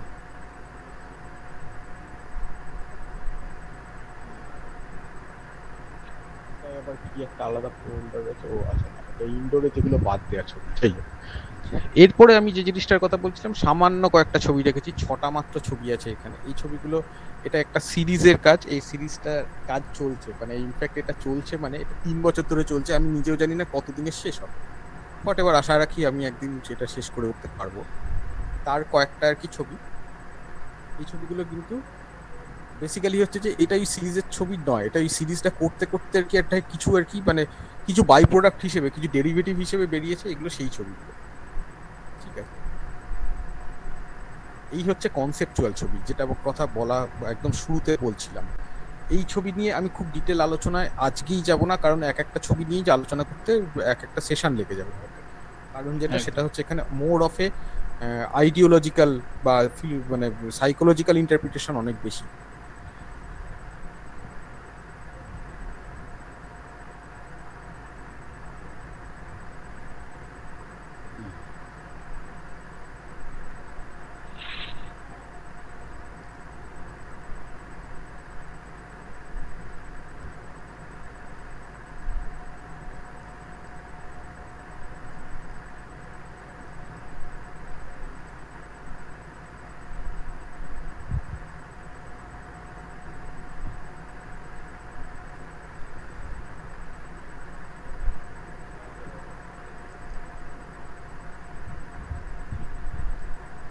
আপাতত এই 6টা ছবি থাকলো এই এই পার্টটায় দেখানোর জন্য। কেউ কিছু বলছে অনিকেত? হ্যাঁ মানে বলছে ইন দ্য সেন্স দাদা কিছু কমেন্ট তো আছে, সেগুলোকে একটু যদি সেদিকে যাই। যাও। আর ছবিগুলো মানে আসলে আমি আরো কিছু ছবির কথা বলতাম, কিন্তু এখন যেহেতু এত সময় চলে গেছে সেজন্য আমরা সেগুলো নিয়ে আর ডিসকাশনে গেলাম না। তবে অসাধারণ ছবি, আশা করি যারা ভিউয়ার তাদেরও খুব ভালোই লেগেছে। তো এরকম এই একদিন নয়, এরকম ভাবে আরো মানে কনসেপচুয়াল ছবি নিয়েও ডিসকাশন করা যাবে। তো যাই হোক, আমার কতগুলো একটু স্যালন নিয়ে, যেহেতু আমাদের এদিকে এখন একটু নাড়াঘাটা হচ্ছে, অনেকে ছবি পাঠাচ্ছে, তো তুমি যেহেতু এফআইপির একজন একটা ভালো জায়গায় আছো বা এফআইপি নিয়ে মানে মানে ভালো কমিটি ইয়েতে আছো, তো সেই একটু স্যালন নিয়ে যদি একটু দু চার কথা বলো। এখানে মানুষই দিয়েও দেখছি কিছু কোশ্চেন করেছে। আমি বেসিক্যালি হচ্ছে যে মানে ভিউয়ারদের মানে যারা ছিলেন তাদের প্রশ্নগুলোই পড়ছি, এতক্ষণ তো পড়িনি। আচ্ছা আচ্ছা আচ্ছা আচ্ছা আচ্ছা। তুই বলতে থাক, আমার অসুবিধা নেই। তো সেই রিগার্ডসে মানে স্যালনটা কি বা এক্সিবিশন আর মানে নর্মাল কম্পিটিশন আর স্যালনের মধ্যে পার্থক্যগুলো কি, মানে এই জিনিসগুলো নিয়ে যদি অল্প একটু শর্টে যদি আমাদেরকে একটু গাইড করে দাও। আচ্ছা, আমি এখানে একটা পার্টের কথা বলে রাখি, যে পার্টটা আমি প্রথমতই বলতে পারবো না। ঠিক আছে, সেই জিনিসটা আমি আগে বলে রাখি। সেটা হচ্ছে এখানে দেখছি একজন আমার একটা প্রশ্ন করেছেন যে 100-400 ক্যাননের লেন্সের দাম অনেকটা বেশি, এই লেন্সের সাবস্টিটিউট লেন্স একটু কম দামে সাজেস্ট করলে উপকৃত হব। আমি বেসিক্যালি হচ্ছে যে বাজারে কোন জিনিসপত্রগুলো অ্যাভেলেবেল বা সেটার আর কি মানে এই মুহূর্তে কি আমি খুব বেশি টেকনিক্যাল এই ইনফরমেশনগুলো রাখি না। ঠিক আছে, মানে রাখি না, তার কারণ হচ্ছে যখন প্রয়োজন হয়, এই যে আপনি জিজ্ঞেস করলেন, আপনার যদি সেরকম সত্যি প্রয়োজন হয় তাহলে আমি ওটা বাজারে খবর নিয়ে জানাবো। ঠিক আছে, মানে আমি খুব বেশি টেকনিক্যাল লোক নই, আমি অনেক বেশি অ্যাস্থেটিক্স নিয়ে চিন্তা ভাবনাটা করি আর কি। ঠিক আছে, সেটা মানে আমার এমনিতে সেটা নিয়ে কোনো, তবে ক্যাননের 100-400 লেন্সটা আমি পার্সোনালি এমনি ইউজ করে দেখেছি, মানে এই লেন্সটা কিন্তু কোনো সাবস্টিটিউট হয় বলে মনে হয় না। হ্যাঁ, ও লেন্সটা একটু ভারী, এটা ঘটনা, তবে 55-250 কোয়ালিটি কিন্তু 100-400 কাছাকাছি অতটাও নয় বলেই মনে হয়েছে আমার। এটা ঘটনা। 55-250 বেসিক্যালি যেটা, সেটা হচ্ছে যে 55-250 কিন্তু ইন্টারনাল ফোকাসিং, মানে আইএফ যেটাকে বলে, ইন্টারনাল ফোকাসিং এর লেন্স ইউজ করলে একটু হলেও সমস্যাটা হয় হচ্ছে আপনার রিয়ের সমস্যা হবে, কি যেন বলে, ফোকাসিং স্পিডটা একটু স্লো হবে, যেটা নেচার ফটোগ্রাফির রেসপেক্টে বেশ ম্যাটার করবে। সায়নদা, তাহলে আমি তোমার স্ক্রিন শেয়ারটাকে বন্ধ করে আমি তোমাকে হচ্ছে একটুখানি মানে এটা সেই সেই ইয়ে হওয়ার মতো একটা জিনিস তৈরি হয়ে গেছে, কারণ আমি আপাতত একটা ছবিও দিয়ে রাখতে পারি, বাট স্ক্রিন শেয়ার বন্ধ করে দিচ্ছি তাহলে। হ্যাঁ হ্যাঁ হ্যাঁ হ্যাঁ করে তুমি তোমার ক্যামেরাটা অন করতে পারো। একদম, আবার তুমি চলে এসছো, অনেকক্ষণ পরে তোমাকে দেখতে পেলাম। যাই হোক, হ্যাঁ, তো এবার দাদা যে কোশ্চেন গুলো ওগুলো নিয়ে একটু যদি অ্যালানের রেসপেক্টে যেটা বলি সেটা হচ্ছে যে তুই এক্ষুনি কোশ্চেনগুলো আমাকে বলিস, হ্যাঁ আমি খেয়াল করি, মানে এখন আবার ওদিকে চলে গেলে অসুবিধা। আচ্ছা, এখন তুমি আবার স্ক্রিন দেখতেও পারো, তুমি যদি ফেসবুক খুলে ওগুলো মানে যদি আমি তাও বলে দিচ্ছি তোমাকে তাও। না, সেটা ঠিক আছে। আচ্ছা, যে জিনিসটা আমি বলছিলাম সেটা হচ্ছে যে স্যালনের পার্টে বলি, মানে স্যালন আর এই মানে আমাদের নরমাল কম্পিটিশন, এইটার মধ্যে আগে প্রথমত সবাই ভিউয়ারদেরকে এইটা একটা ক্লিয়ার। স্যালন এবং নর্মাল কম্পিটিশনের মধ্যে বেসিক যে ডিফারেন্সটা হচ্ছে, কিছু ন্যাশনাল বা ইন্টারন্যাশনাল স্ট্রাকচারাল বডি আছে, যে বডিগুলো আর কি কিছু গাইডলাইন তৈরি করে দিয়েছে একটা কম্পিটিশন তৈরি অর্গানাইজ করতে গেলে সেই গাইডলাইনগুলো মেনটেন করতে হয়, বা এটা একটা, অথবা হচ্ছে কোন ধরনের ছবিকে কি বলা হবে বা সেইটাকে ডিফাইন করে দিয়েছে। মানে নেচার ফটোগ্রাফি মানে কিন্তু আমি চিড়িয়াখানায় গিয়ে কিছু ছবি তুললাম, বা হচ্ছে একটা ম্যানমেড স্ট্রাকচারের ওপর কোনো হিউম্যানের নেচারের কোনো ছবি তুললাম, তাহলে যে সেটা নেচার নয়, কেন নয়, সেই জিনিসগুলোকে ডিফাইন করা হয়েছে। এইটা হচ্ছে স্যালন, মানে হচ্ছে কিছু স্ট্রাকচার্ড গাইডলাইনের আন্ডারে যে কম্পিটিশনগুলো হয় সেইগুলো হচ্ছে স্যালন। ঠিক আছে, মানে স্যালনের যেটা অ্যাডভান্টেজ সেটা হচ্ছে যে কাকে কোন, মানে যে সেকশন মেনলি যে জিনিসটা সেটা হচ্ছে যে সেকশনের ডিমার্কেশনগুলো করে দেওয়া আছে, সেই রকম ভাবে যদি আর কি সেইটা মেনটেন করে কেউ যদি পার্টিসিপেট করে, তখন তাকে একটা আর কি মোটামুটি ভাবে হোমোজিনিয়াস এনভায়রনমেন্টে তাকে কম্পিট করতে হয়। মানে হোমোজিনিয়াস এনভায়রনমেন্ট বললাম শব্দটার মানেটা হচ্ছে যে, মানে এখানে আমি কি পারপাসে বলছি, ধরে নেওয়া যায় ট্রাভেল ফটোগ্রাফি, স্যালনে যখন একটা ট্রাভেল ফটোগ্রাফি হয় তখন সেখানে স্পেসিফিক্যালি বলে দেওয়া হয় যে ক্লোজ পোর্ট্রেট অ্যাকসেপ্টেবল নয় ট্রাভেল ফটোগ্রাফিতে। ঠিক আছে, এখন ক্লোজ পোর্ট্রেট অ্যাকসেপ্টেবল না হওয়াতে যে জিনিসটা হয় সেটা হচ্ছে যে প্রচুর ট্রাভেলের ট্রাইবাল ওরিয়েন্টেড ক্লোজ পোর্ট্রেট থাকে, যেগুলো অনেক সময় পসিবিলিটি থাকে ভালো স্কোর করার, বা নেচারে স্যালনের যখন বলে দেওয়া হয় ওপেন এয়ার নেস্টিং অ্যাকসেপ্টেবল নয়। ঠিক আছে, নেস্টিং এর ছবি নো ডাউট অন্য যে কোনো আর কি বার্ড মুভমেন্টের ছবির তুলনায় অনেক সময় অনেক বেশি সাকসেস পাওয়ার পসিবিলিটি থাকে। এই জিনিসগুলো স্পেসিফাই করে দেওয়া হয় যে এটা নয়, এটা হ্যাঁ, মানে এটা বলে দেওয়া হয় সেইটা কোনটা কি। এটা একটা গেল, হ্যাঁ এটা একটা গেল। দ্বিতীয়ত যেটা সেটা হচ্ছে একটা বড় জায়গা আছে, সেটা হচ্ছে একটা ডিসিপ্লিনারি ইস্যু আছে। যেরকম মানে যদি আজকে আর কি কোনো রকম কম্পিটিশনে দেখে নেওয়া যায় যে এরকম কোনো অথর দেখা যাচ্ছে যে এমন কোনো ছবি ইউজ করেছে সেটা হয়তো স্টক হিসেবে সেটা কোথাও থেকে নামিয়ে সে ইউজ করছে, বা যে আনঅথরাইজড কোনো রকম ইউজ হয়েছে, সেইগুলো যেমন আর কি যদি অর্গানাইজারকে জানানো হয় এবং অর্গানাইজার সেই ইস্যুটাকে ভ্যালিড বলে মনে করে, তবেই তারা সেটার এগেনস্টে কোনো না কোনো রকম অ্যাকশন নেবে, আদারওয়াইজ নেবে না। কিন্তু একটা স্যালন যেটা অর্থাৎ হচ্ছে এরকম কোনো স্ট্রাকচার্ড এই গাইডলাইন ফলো করা কোনো জায়গা থেকে যদি এই জিনিসটা করা হয়, তখন হচ্ছে এটার স্পেসিফিক্যালি সেই জিনিসটা মেনটেন করা হবে, এবং সেটা শুধুমাত্র অর্গানাইজার ডিপেন্ডেন্ট নয়, সেটা অনেকটাই হচ্ছে প্যাট্রোনাইজিং অথরিটি, মানে যাদের অ্যাপ্রুভালগুলো নিয়ে কম্পিটিশনটা করা হচ্ছে তাদেরও এই জায়গাটায় মনিটরিংটা থাকে। মূলত হচ্ছে স্যালন আর ট্রি এর হিসেবটা ডিফারেন্সিয়েশনটা এইরকম। আর এটা ছাড়া যেটা, সেটা হচ্ছে যে ছবি তুলতে তুলতে আর কি একটা সময় এই স্যালনের সাকসেস পেতে পেতে নামের পাশে কিছু ডিস্টিংশন লেখা হয়। এই ডিস্টিংশনের কিছু ক্রাইটেরিয়া আছে, যে মূলত এই প্যাট্রোনাইজিং অথরিটি যেগুলো আছে তাদের প্যাট্রোনাইজড কিছু স্যালন এই কম্পিটিশন যেগুলো, সেখানে একটা যা পারফর্ম করছে লোকজন, তাদের সেই পারফরমেন্সের ওপর বেস করে কিছু ডিস্টিংশন দেওয়া হয় বা অনার দেওয়া হয়, সেইগুলোই আর কি নামের পাশে লেখা হয়। মানে আমার নামের পাশে যেরকম এরকম 3খানা ডিস্টিংশন আছে, বেসিক্যালি হচ্ছে যে আমার 3টে নয়, মানে আরো মানে 3টে না 4টে ডিস্টিংশন আছে। আমি আসলে ঠিক এই নামের পাশে সেই ডাক্তারদের মতো ওরকম পাতা ভরিয়ে ফেলা ডিস্টিংশন আমি পুরোটা লিখতে চাই না বলে আর কি মানে দেওয়া নেই। বাট এবার এই 3টে ডিস্টিংশন আর কি সব থেকে প্রেস্টিজিয়াস ডিস্টিংশন, এবং সেটার রেসপেক্টে এই জিনিসগুলো আর কি আমার এখানে দেওয়া আছে। না, তুমি আমাকে আরেক মানে এখানে মানে ভিউয়ারদেরকে আরেকটা জিনিস বলবো, মানে ধরো মানে এই প্রত্যেকটাই অনার করার জন্য বা ডিস্ট্রিকশন এই করার জন্য যে প্রত্যেকটা তো একটা ক্রাইটেরিয়া আছে, যেহেতু একটা এপিক বডি আছে, তাদের একটা আমি কি একদম বেসিক জায়গা থেকে শুরু করব? হ্যাঁ, যদি বাট শর্টে, মানে আমাদের কাছে হয়তো কতক্ষণ সময় হোক না, বলো। যেটা তাহলে যেটা বলি সেটা হচ্ছে যে কিভাবে এই কম্পিটিশন গুলো হয়। আমাদের প্রাইমারি জায়গাটা হচ্ছে কম্পিটিশন, মানে অথরাইজড কম্পিটিশন, মানে হচ্ছে স্যালন যদি হয় সেখানে যে জিনিসটা হচ্ছে, যে জিনিসটা করা হয় সেটা হচ্ছে একটা জায়গাতে একটা কম্পিটিশনে গাইডলাইন মেনটেন করে ছবি পাঠানো। তার মানে হচ্ছে গাইডলাইন মেনটেন করার অর্থ সেটা হচ্ছে যে নেচারে যদি আর কিছু স্পেসিফিক গাইডলাইন আছে, ফটো ট্রাভেলে স্পেসিফিক গাইডলাইন আছে, ফটো জার্নালিজমের স্পেসিফিক গাইডলাইন আছে, কেউ যদি জানতে চায় আমি তাহলে পরিষ্কার জিনিসগুলো কপি পেস্ট করে পাঠিয়েও দিতে পারি।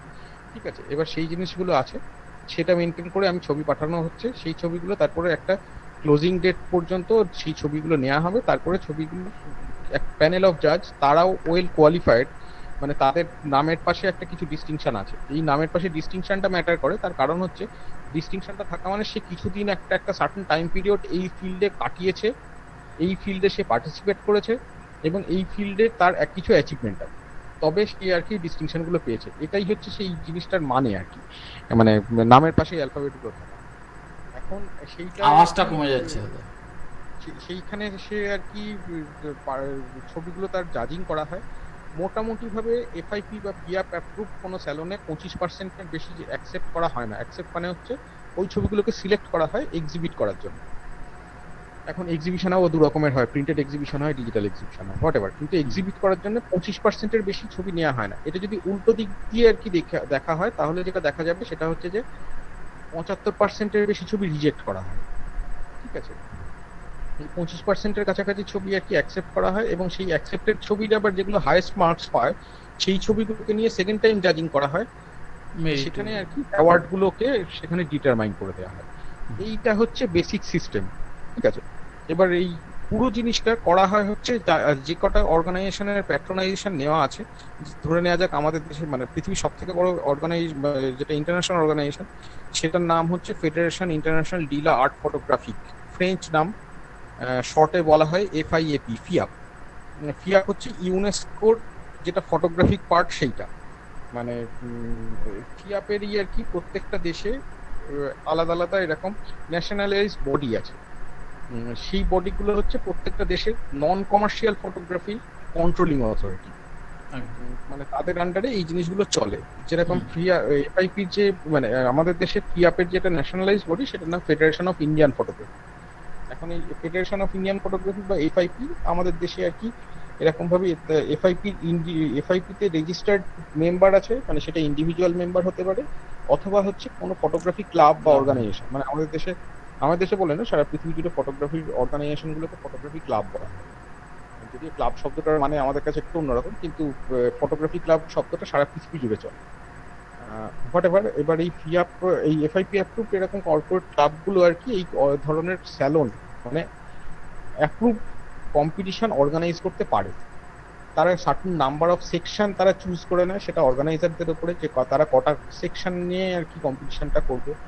সার্টেন নাম্বার অফ জাজ চুজ করে নেয়। হ্যাঁ, অবশ্যই সেখানে হচ্ছে যে এই কন্ডিশনটা আছে যে সেই জাজেদেরও কিছু ডিস্টিংশন থাকতে হবে স্পেসিফিক্যালি, এবং একটা জাজিং ক্যালেন্ডার ঠিক করে। জাজিং ক্যালেন্ডার অর্থে কবে থেকে তারা ছবি জমা নেওয়া শুরু করবে, কবে শেষ করবে, কবে ক্লোজিং হবে, কবে তার নোটিফিকেশন হবে, কবে এক্সিবিশন হবে, এবং কবে অ্যাওয়ার্ড ডিসপ্যাচ হবে। এটা হচ্ছে টোটাল অ্যাক্টিভিটিটা আর কি। এই পুরো জিনিসটা হয় সেই অনুযায়ী। তারপরে হচ্ছে যাদের অ্যাপ্রুভাল নেওয়া হবে তাদেরকে অ্যাপ্লাই করা হয়। তারা সমস্ত রুলস অ্যান্ড রেগুলেশন তার সঙ্গে সঙ্গে থাকে একটা, এই রুলস অ্যান্ড রেগুলেশন দেখে এবং দেখে নেয় যে ওই তাদের যা আর কি গাইডলাইন সেগুলো ভায়োলেট হচ্ছে কিনা, সেটা দেখে তারপরে হচ্ছে তারা অ্যাপ্রুভালটা দেয়। ফিআপের সিস্টেম যেটা মানে ইন্টারন্যাশনাল স্যালনের যেটা সিস্টেম, সেটা হচ্ছে যে এফআইপি থেকে মানে ন্যাশনাল বডি আগে অ্যাপ্রুভাল দেবে, তবে হচ্ছে ইন্টারন্যাশনাল বডি অ্যাপ্রুভালটা দেবে। আর ফিআপ এবং এফআইপি ছাড়া প্যারালালি কিছু অর্গানাইজেশন আছে যারা ইন্টারন্যাশনাল অর্গানাইজেশন, তবে তাদের স্প্রেড বা স্ট্রাকচারালি এতটা বড় নয়। যেমন জিপিইউ, গ্লোবাল ফটোগ্রাফি ইউনিয়ন, শুরু হয়েছিল গ্রিসে, তারপরে সারা পৃথিবী জুড়ে মোটামুটিভাবে অনেক কটা দেশ মিলিয়ে এটা আছে। এছাড়া হচ্ছে আরটিএস, রয়্যাল ফটোগ্রাফি সোসাইটি, তাছাড়া আছে হচ্ছে আইইউপি, এটা মূলত চায়না থেকে শুরু হয়েছিল, ইন্টারন্যাশনাল ইউনিয়ন অফ ফটোগ্রাফার্স। এবং আরেকটা যেটা আছে সেটা হচ্ছে পিএসএ, ফটোগ্রাফিক সোসাইটি অফ আমেরিকা। এখন ব্যাপার যেটা সেটা হচ্ছে যে এই প্রত্যেকটা দেশেরই কোথাও আর কি এরকম ন্যাশনালাইজ বডি নেই যেরকম ফিআপের আছে, বা এতটা স্ট্রাকচার্ড নয় কখনোই। এবং জিপিইউ বা আইইউপি টেকনিক্যালি অনেক বেশি হচ্ছে ইন্টারন্যাশনাল বডি, কারণ এরা বেসিক্যালি হচ্ছে এদের নামটা থেকেই পরিষ্কার যে এরা ইন্টারন্যাশনালি আর কি একটা অপারেট করে।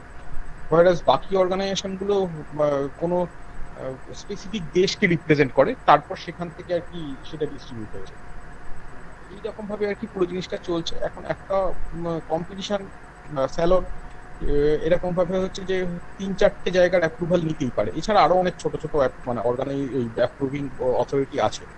না, এখানে মেনলি সায়নদা যেটা জানতে চাচ্ছি, মানে ভিউয়ারদের যেটা আমাদের মানে কিছু কোশ্চেন যেটা আগের ছিল, মানে তার মানে এখানে মেনলি ইন্ডিভিজুয়াল মানে অনার যদি কেউ করতে চায়, তো সেই ক্ষেত্রে তার ক্রাইটেরিয়া গুলো কি কি, মানে আর ক্রাইটেরিয়া গুলো কিছুই না, সেটা হচ্ছে যে যদি আর কি করতে চায় কেউ জানো এফআইপির অনার যদি করতে চায়, আগে এফআইপির অনার করতে হয়, তারপরে হচ্ছে ফিআপের অনার করা। মানে এখন তো ডাইরেক্ট ফিআপের অনার করা যাবে না, এখন ফিআপের ডাইরেক্ট অনার করা যায় না।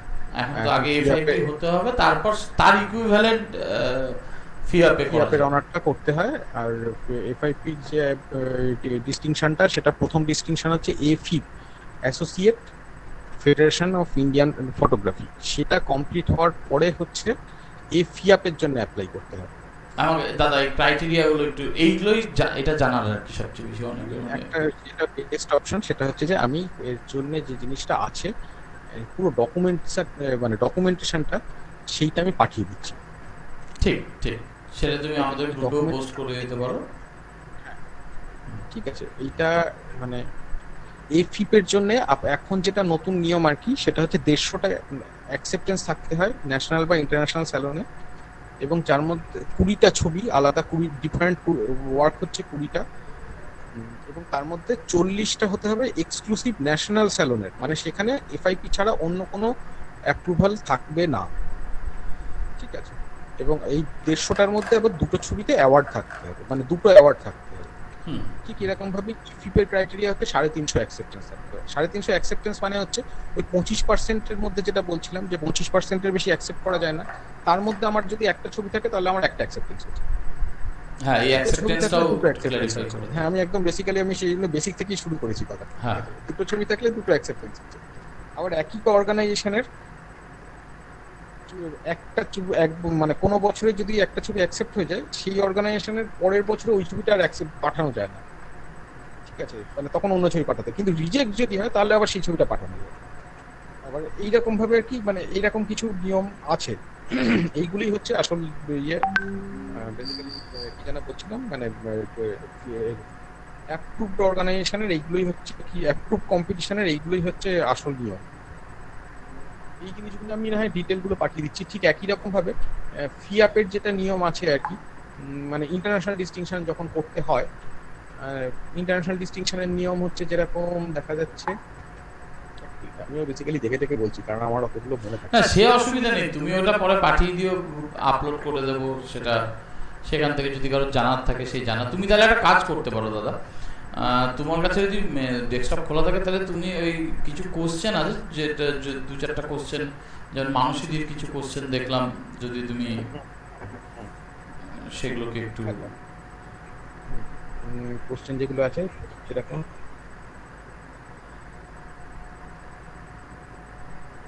লেন্সের পার্টটা সম্পর্কে একটা বইয়ে বলে দিয়েছি লেন্সের। আচ্ছা, মানুষীদি একটা জিজ্ঞেস করেছে, দেখা যায় কোনো ছবি স্যালনে অ্যাওয়ার্ড পেলো, পরের স্যালনে ছবিটি আর অ্যাওয়ার্ড হলো না, অ্যাকসেপ্টেন্সও হলো না, কেন এমন হয়?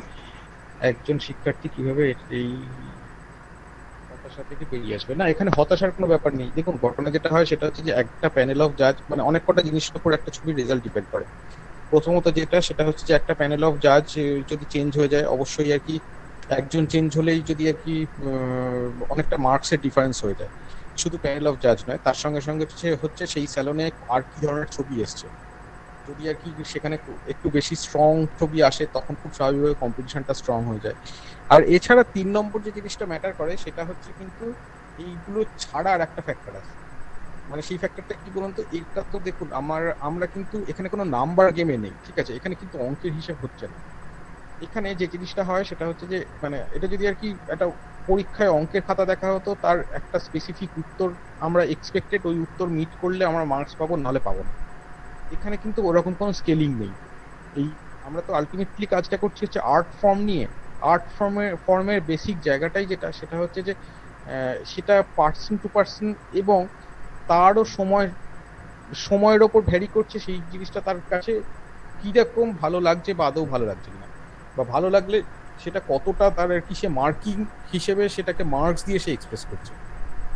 এই জিনিসগুলো ম্যাটার করে।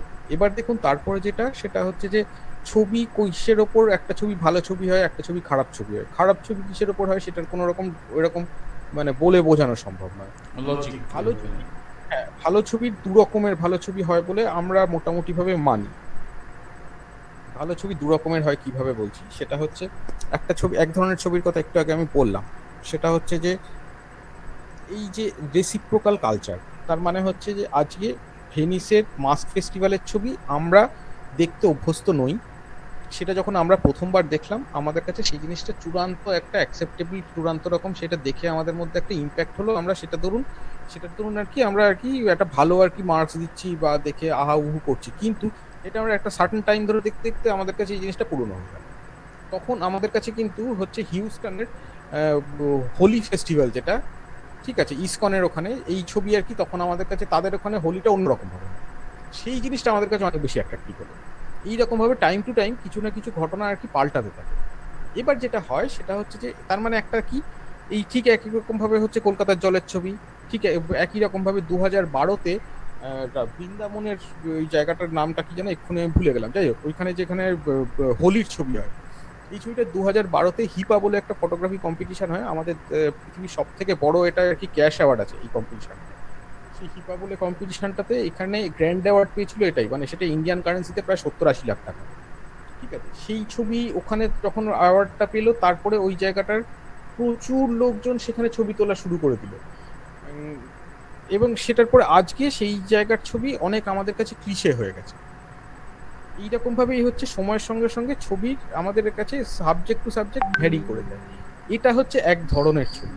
আবার অন্য আর এক ধরনের ছবি হতে পারে, সেটা হচ্ছে যেটা সময়ের সঙ্গে সঙ্গে এই ছবির মানে সেই ছবির আর কি ভ্যালু কমবে না, ঠিক আছে? সেই ছবি কখনোই আর কি এরকম কোনো ইভেন্ট ওরিয়েন্টেড নয় বা সিচুয়েশন ওরিয়েন্টেড নয়, সেই ছবি কম্পোজিশন ওরিয়েন্টেড, সেই ছবি মেসেজ ওরিয়েন্টেড, কন্টেন্ট ওরিয়েন্টেড। সেই ছবি কিন্তু তোলাটা অবশ্যই কঠিন। আমরা যে জিনিসটা বলি সেটা হচ্ছে যে একজন অথর ভিউয়ারকে দুভাবে ইনফ্লুয়েন্স করতে পারে। একটা হচ্ছে যে জায়গার ছবি সে তুলছে সেই জায়গাটাকে সে ফিল করাতে পারে, ঠিক আছে? মানে অথবা হচ্ছে সেই জায়গাটাকে মানে ছবিটা আইদার জায়গাটা ইন্ডিপেন্ডেন্ট হবে, জায়গা ইন্ডিপেন্ডেন্ট হবে বলতে সেই ছবিটা জায়গাটা কিরকম ছিল, কি তার ঠান্ডা কতটা গরম ছিল, কিরকম গন্ধ বেরোচ্ছিল তার উপর ডিপেন্ড হবে। আমি এই কথাটা কেন বলছি একটা কারণ আছে, কথাটা শেষ করে দেওয়ার পরেই বলবো। অথবা হচ্ছে সেটা হচ্ছে যে জায়গাটাকে ফিল করাতে পারে ভিউয়ার, মানে ভিউয়ার ফিল করবে জায়গাটা কীরকম ভাবে। আমি জাস্ট একটা ছোট্ট এক্সাম্পল দিই, ধরে নেওয়া যাক আজকে আমি একটা পাহাড়ে বা কাশ্মীরে একটা সুন্দর জায়গায় আমি কোথাও বেড়াতে গেছি, বেড়াতে গিয়ে আমি একটা ফুল দেখলাম, দেখে আমার প্রচণ্ড ভালো লাগলো, আমি খুব গুছিয়ে ছবিটা তুললাম। আমার ওই সময় ওই যে সিচুয়েশনে ছবিটা তুলেছি ওই ছবিটার আমার কাছে একটা অন্যরকম আর কি ভালো লাগার তার মধ্যে থাকলো। আমি আবার আমার কংক্রিটের শহরে ফিরে এলাম, ফিরে এসে সেই ছবিটা আমি যখন দেখছি আমার মধ্যে সেই ভালো লাগাটা আছে। কেন ভালো লাগাটা আছে? আমার কিন্তু ওই ছবিটার সঙ্গে ওই টেম্পারেচার যেটা সেই মুহূর্তে কংক্রিটের শহরে আমি মিস করছি, সেই এনভায়রনমেন্ট, সেই হাওয়া, সেই গন্ধ, সেই আওয়াজ, সেগুলো সব কিছু আছে, সেগুলো আমি রিকল করছি। যত সময় যাবে তত এটা ফেড হতে থাকবে। ঠিক একই সঙ্গে আমি আমার এমন কোনো পরিচিত একজনকে এই ছবিটা দেখালাম যে ওই জায়গাটায় যায়নি, তার কাছে কিন্তু ওই ছবিটা সেই ইম্প্যাক্ট আসবে না, কারণ হচ্ছে তার কাছে কিন্তু ওই ঘটনাগুলো নেই, সে জাস্ট একটা ছবি দেখছে। ঠিক আছে, এই জন্য এটা ম্যাটার করে কি, সেটা হচ্ছে যে মানে আমাকে অনেক বেশি আর কি কি বলবো মানে এই জায়গাগুলো সম্পর্কে এই অনুভূতিগুলো ছেড়ে ছবি তুলতে হয়। মানে আমাকে কেন, যে কোনো লোককেই আর কি ছবি তোলার সময় যেন এই অনুভূতিগুলো কাজ না করে, যে সে মানে কারণ আমি যখন আলটিমেটলি অন্য কাউকে দেখাবো তখন যেন আর কি সে কিন্তু ওই অনুভূতিগুলো পাবে না, তার কাছে শুধুমাত্র ভিজুয়াল ইন্টারপ্রিটেশনটাই আছে, সেইটাই যেন শুধুমাত্র আলটিমেট হয়ে দাঁড়ায়। ছবি তোলার সময় আমার সাবজেক্ট চুজ করা থেকে শুরু করে কন্টেন্টের impact, frame distribution, colour harmony, প্রত্যেকটা পয়েন্ট, লাইট, সবকটা পয়েন্ট সেই জিনিস মাথায় রেখেই কিন্তু আমার ছবিটা তোলার দরকার, 1 নম্বর। আচ্ছা, দ্বিতীয়ত যেটা সেটা হচ্ছে যে এই ছবিটা, এই যে ধরনের ছবি সেটা হচ্ছে যে ছবি দেখে ভিউয়ারের কি অ্যাজ ইফ সিচুয়েশনটা ফিল করতে হবে। এটা মূলত ক্রিয়েটিভ ছবি, মূলত ক্রিয়েটিভ ছবি। আমি জাস্ট 2-3 জনের নাম বলছি, তাদের নামের একটু সার্চ করে দেখলে মনে হয় বুঝতে সুবিধে হবে তার, এবং আমার হয়তো মুখে কিছু বলতে হবে না। মানে প্রথম নামটাই এসে যায়, সেটা হচ্ছে যে সুশান্ত দাস, সুশান্ত ব্যানার্জি।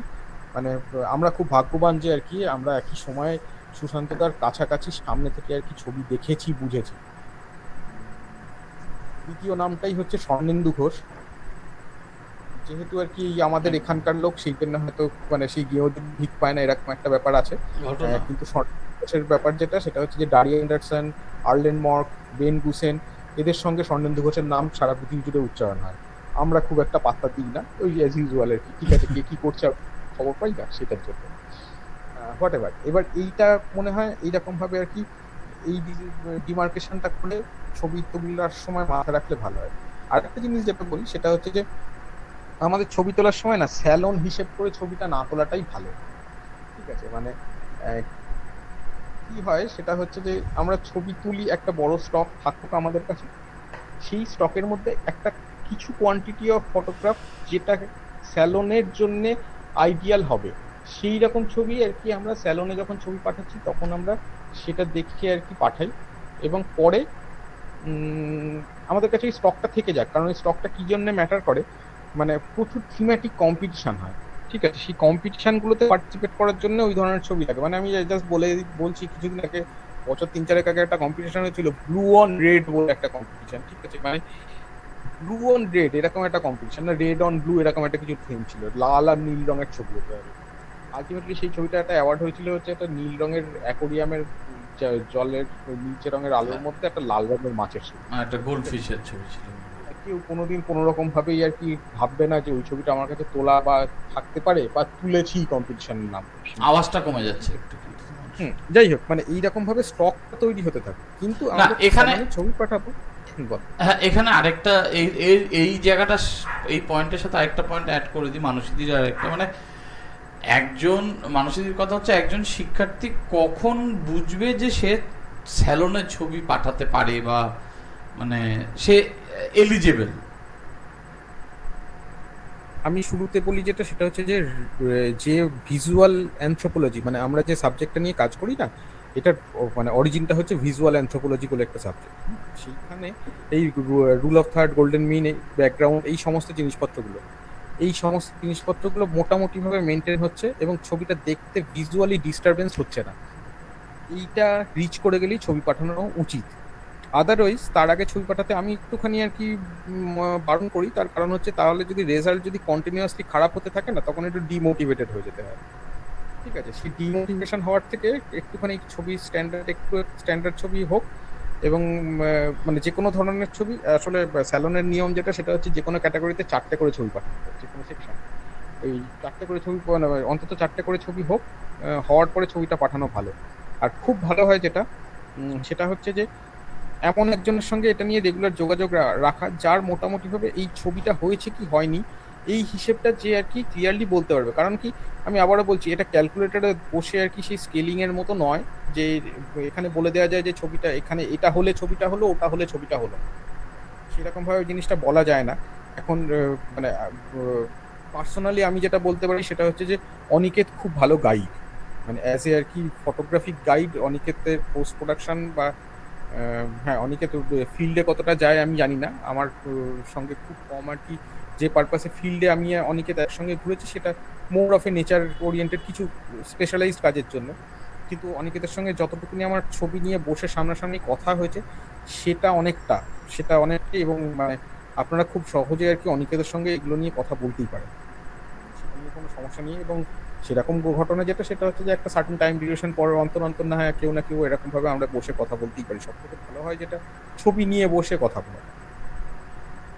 একদম, মানে আমরা চেষ্টাও করব পরবর্তীতে, মানে এটা আমাদের প্রথম সেশন জন্য আমরা হয়তো এখনো সেইভাবে মানে ঠিকঠাক মতন গুছিয়ে উঠতে পারিনি।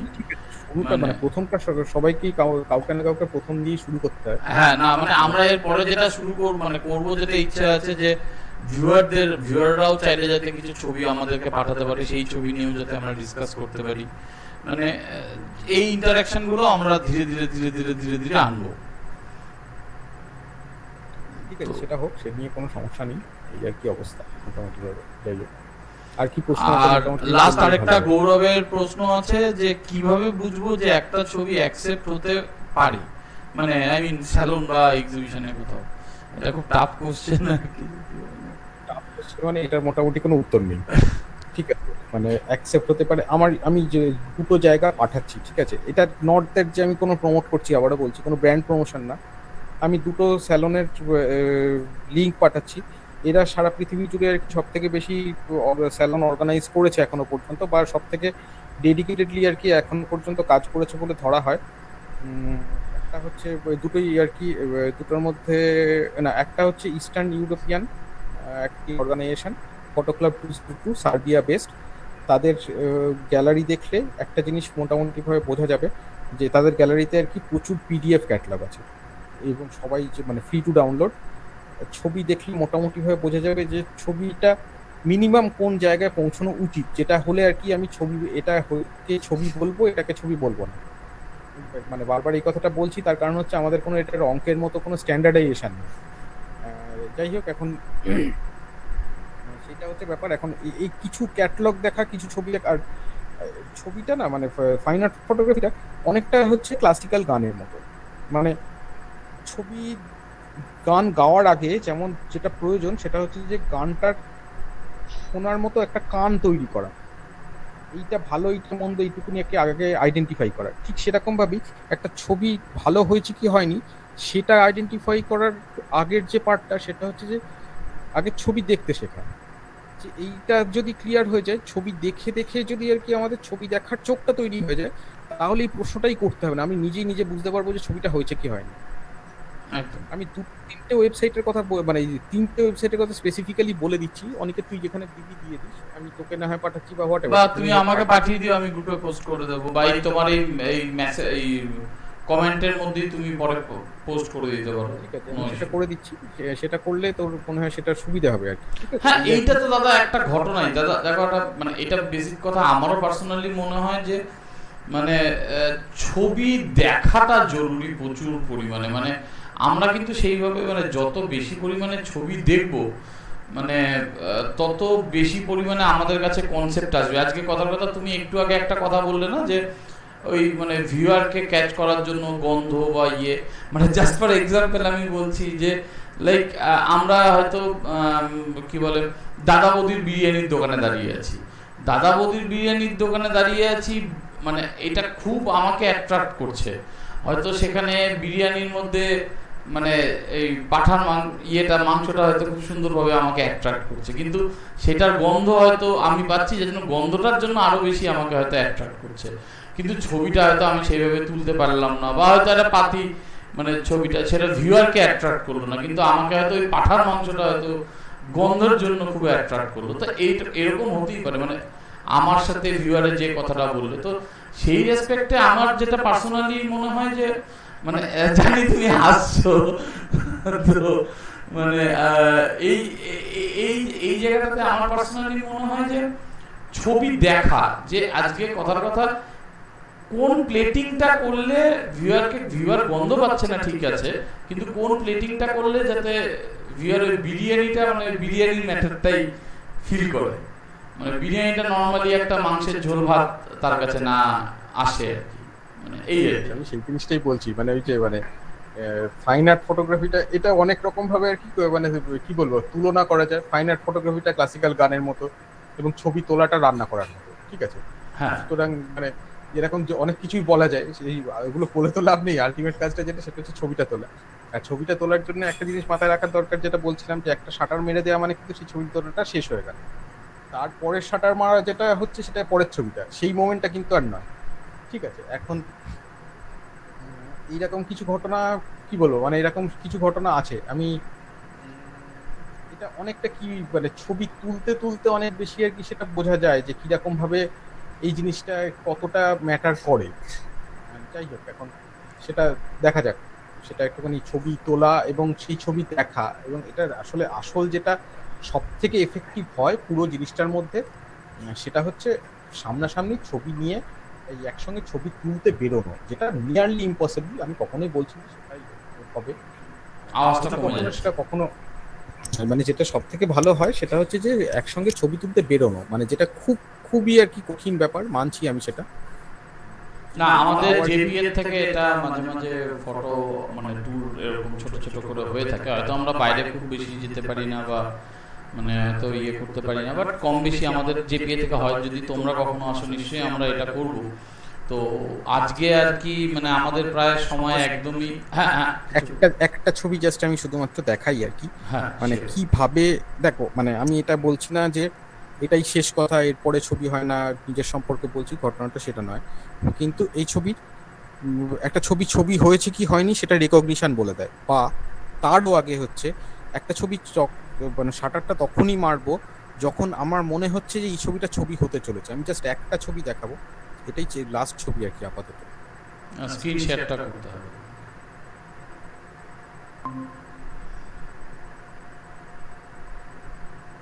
ঠিক আছে, আশা করি দেখা যাচ্ছে। হ্যাঁ হ্যাঁ হ্যাঁ, ফটোগ্রাফির কিছু বেসিক্স আছে, সেই বেসিকগুলো মেনটেন করে ছবির ইনার মিনিংটা পরিষ্কার আশা করি। একদম ঠিক আছে, এইটা মানে এই ভদ্রলোক কিন্তু সামনাসামনি আসছিলেন, সামনাসামনি ছবি তুললে যেটা দাঁড়ায় তার থেকে অনেক বেশি ইম্প্যাক্ট, আমি যে কথাটার কথা বলছিলাম, ইম্প্যাক্ট কিভাবে তৈরি করতে হয়, ঠিক আছে, এইটা হচ্ছে ইম্প্যাক্ট তৈরি করতে হয়। এবং এইটা একদম শুরুর দিকে বানিদি খুব সম্ভবত বলছিলেন, যেটা সেটা হচ্ছে ছবি তোলার পরে আমরা দেখবো যে কিরকম ছবিটা দাঁড়িয়েছে। না, ব্যাপারটা হচ্ছে ছবিটা তোলার আগে আমি দেখবো, তা না হলে আমি একটা পাশে দাঁড়িয়ে মানে এর পাশে গিয়ে নিচু হয়ে এই জিনিসটাই দেখতাম না, যদি না আমি আগে থেকে ফ্রেমটা দেখতে পারতাম, ভাবতে পারতাম। ফ্রেমটা যদি ভাবতে পারতাম। ঠিক আছে, আমাদের একটু আগে থেকে মানে এই অ্যান্টিসিপেশন, সেন্স অফ অ্যান্টিসিপেশন, এটা কিন্তু একটু বলবো সময়ের সাপেক্ষ। আর দ্বিতীয়ত হচ্ছে এটা শুধুমাত্র ক্যামেরা রিলেটেড নয়, মানে আমার হাতে যতক্ষণ ক্যামেরা আছে ততক্ষণই আমি এটা করছি, আদারওয়াইজ করছি না, সেরকম নয়। এটা না অনেক বেশি একটা মেন্টাল প্রসেস। এই মেন্টাল প্রসেসটা এই নার্চার করার জন্যই কিন্তু আমি বলি ছবি দেখতে। আমি 3টে জায়গার কথা বলছি, ফটো ক্লাব 202, এটা স্যালন ওরিয়েন্টেড জায়গা, 1x.com, নিউমেরিক্যাল 1x.com, এটা হচ্ছে 1x। এটা তুমি দাদা তুমি যতই বলো, আমি পাঠিয়ে দিচ্ছি। হ্যাঁ এটা তুমি কমেন্ট বুকে একটু লিখে দিও। আর অবশ্যই স্বর্ণেন্দুদার নাম আর ইয়ে শুধু ওনাদের নাম ওটাও একটু দিয়ে দিও যদি কেউ ছবি দেখতে চায়। বা স্বর্ণেন্দুদার প্রোফাইলে অতটা ছবি নেই ইনফ্যাক্ট এখন, না ওয়েবসাইটে আছে, হ্যাঁ ওর ওয়েবসাইটটাতে আছে। ঠিক আছে, মোটামুটি এই কথাই রইলো, এবার বাকি সময়ের সঙ্গে সঙ্গে বোঝা যাবে কি হচ্ছে না হচ্ছে। না না, ধন্যবাদ সায়নদা। মানে আজকে মানে এই সেশন চলতে চলতে আমরাও জানি যে কখন শেষ হবে, মানে সেটাও মুশকিল, কারণ চলতেই থাকবে। মানে এই ফটো আড্ডা এমনিতেই বাঙালি আড্ডা মারতে ভালোবাসে, তারপর আবার আমরা মানে ফটো নিয়ে আড্ডা, তো এই তো মানে চলতেই থাকবে যতক্ষণ ইচ্ছা। তো যাই হোক, সব কিছুরই তো টাইম আছে, তো টাইমের মানে ইয়েতে আমরা হয়তো আজকে অনেকটাই ইয়ে হয়ে গেছে, প্রায় 2 ঘন্টা চলে গেছে। তো আবার একদিন নয় এটা নিয়ে আলোচনা হবে, আড্ডা হবে, আবার একদিন সায়নদা বা নেক্সট এর পরের দিন আরেকজন আমরা এটা নিয়ে আলোচনা করব, আড্ডা মারবো। থ্যাংক ইউ সায়নদা, খুব সুন্দর ছবি দেখালে বা খুব সুন্দর অনেক জিনিস জানার ছিল সেগুলো মানে বললে, তো ধন্যবাদ। আমি চাই তুমি লাস্ট কিছু বলে যদি প্রোগ্রামটাকে শেষ করো। না, আমার সেরকম ভাবে আর কি মানে আজকের প্রোগ্রামে বলার শেষ করার মতো কিছু আলাদা করে আছে সেরকম না। আমি ছবিগুলো সমস্ত আচ্ছা আমি লিঙ্কগুলো পাঠিয়ে দিচ্ছি অনিকেত তোকে। না, তুমি কমেন্ট এইটার কমেন্টে লিখে দিও, তাহলে ভিউয়াররা সবাই পেয়ে যাবে। আর তাছাড়া যেটা না আমার বলার বলতে, দেখুন সেটা হচ্ছে যে কিছু স্যালনের বা কম্পিটিশনের রেজাল্ট দেখে সেটা থেকে ডিমোটিভেটেড হওয়ার কিছু নেই, আবার মানে সেটার খারাপ রেজাল্ট দেখে ডিমোটিভেটেড হয়ে যাওয়ারও কিছু নেই। আবার একই সঙ্গে যেটা যে 2-1টা জায়গাতে বা 3-4টে জায়গাতে ভালো রেজাল্ট হয়েছে বলে আমার নিজেকে খুব বেশি ওভার মোটিভেটেড হওয়ারও কিছু নেই। লিপ্ত থাকার প্রয়োজনটা ভালো, এবং যেটা প্রয়োজন সেটা হচ্ছে যে এটাকে মাথায় রাখা যে আমার ছবির স্ট্যান্ডার্ডটা যেন ভালো হয়। সেটা অ্যাসেসমেন্টে তার রেজাল্টটা যাই হোক না কেন, মানে জাজিংয়ে কম্পিটিশনে বা স্যালনে তার রেজাল্টটা যাই হোক না কেন, আমার নিজের যেন আজকে আমার 2টো ছবি দেখলেও আর কি মনে হয় যে আজ থেকে 3 মাস আগের 2টো ছবির কোয়ালিটি যেন তার থেকে আর কি সেই কোয়ালিটি যেন ইমপ্রুভ করেছে। আর এক্সপেরিমেন্ট করতে যেন ভয় না লাগে, মানে যে ছবিগুলো আর কি কোনো একটা এক্সিবিশনে দেওয়ালে ঝুলেছে, সুতরাং সেই ছবিগুলো আর কি আমি এক্সাক্ট ওইগুলোরই কপি করব সেটা নয়, মানে আমার নিজস্ব ইউনিকনেস যেন তৈরি হয়। সেটার থেকে হয়তো ভাবতে পারি, ইন্সপিরেশন নিতে পারি, ইন্সপিরেশন নিতে পারি যে এরকম ইয়ে, কিন্তু সেরকম নয় যে ওই ধরনের ছবির বাইরে আমি যাব না, মানে এটা হলে কিন্তু স্ট্যাগনেন্সি এসে যাবে। একদম এটাই মোটামুটি। আর ছবি, প্রচুর ছবি দেখুন, যা মনে হয় সেটা তুলুন, কিন্তু চুজি হয়ে একটা যেন আর কি পারফেকশনের জায়গা আসে সেটা মাথায় রেখে, এবং ছবি কখনোই যেন পোস্ট প্রোডাকশন ডিপেন্ডেন্ট না হয়ে যায়। পোস্ট প্রোডাকশন ডিপেন্ডেন্ট হলে ক্রিয়েটিভ ছবি করুন, মোটামুটি ভাবে এই। তো ধন্যবাদ সায়নদা, সবাইকে সবাইকে আমার তরফ থেকেও ধন্যবাদ, মানে আমার এতক্ষণের আর কি কথাবার্তা শোনার জন্য। না, খুবই ভালো একটা সেশন হয়েছে। আবার নো ডাউট কখনো কোনোদিন আবার আমরা একসাথে আড্ডা সময় পেলে অবশ্যই একসঙ্গে আড্ডা মারবো। আর এরপরে একদিন আমাদের মেম্বারদের ছবি নিয়ে তোমার থেকে তোমার এটা হলে খুব ভালো হয়, ওটা অবশ্যই একটা অন্যরকম এক্সপেরিয়েন্স, ওটা একটা এক্সপেরিয়েন্স। তো আমরা জাস্ট এটা নতুন শুরু করলাম, তাই আজকে আমাদের এরকম এইভাবে শুরু করলাম। এবার দেখি ধীরে ধীরে আর কিভাবে ইম্প্রোভাইজ করা যায় বা কি করলে বেটার হয় না হয়। ধন্যবাদ সায়নদা, আর ধন্যবাদ যারা জেপি এর মেম্বার এবং যারা মানে জেপি এর বাইরেরও অনেকে দেখেছো বা দেখছো, ধন্যবাদ সবাইকে। আর যদি কিছু, এটা আমরা প্রথম করছি, যদি কিছু ভুল হয়ে থাকে আমাদের ক্ষমা করে দিও। তো এই বলে আজকে আমরা প্রোগ্রামটা এখানেই শেষ করছি। Thank you, okay, bye, tata. Tata.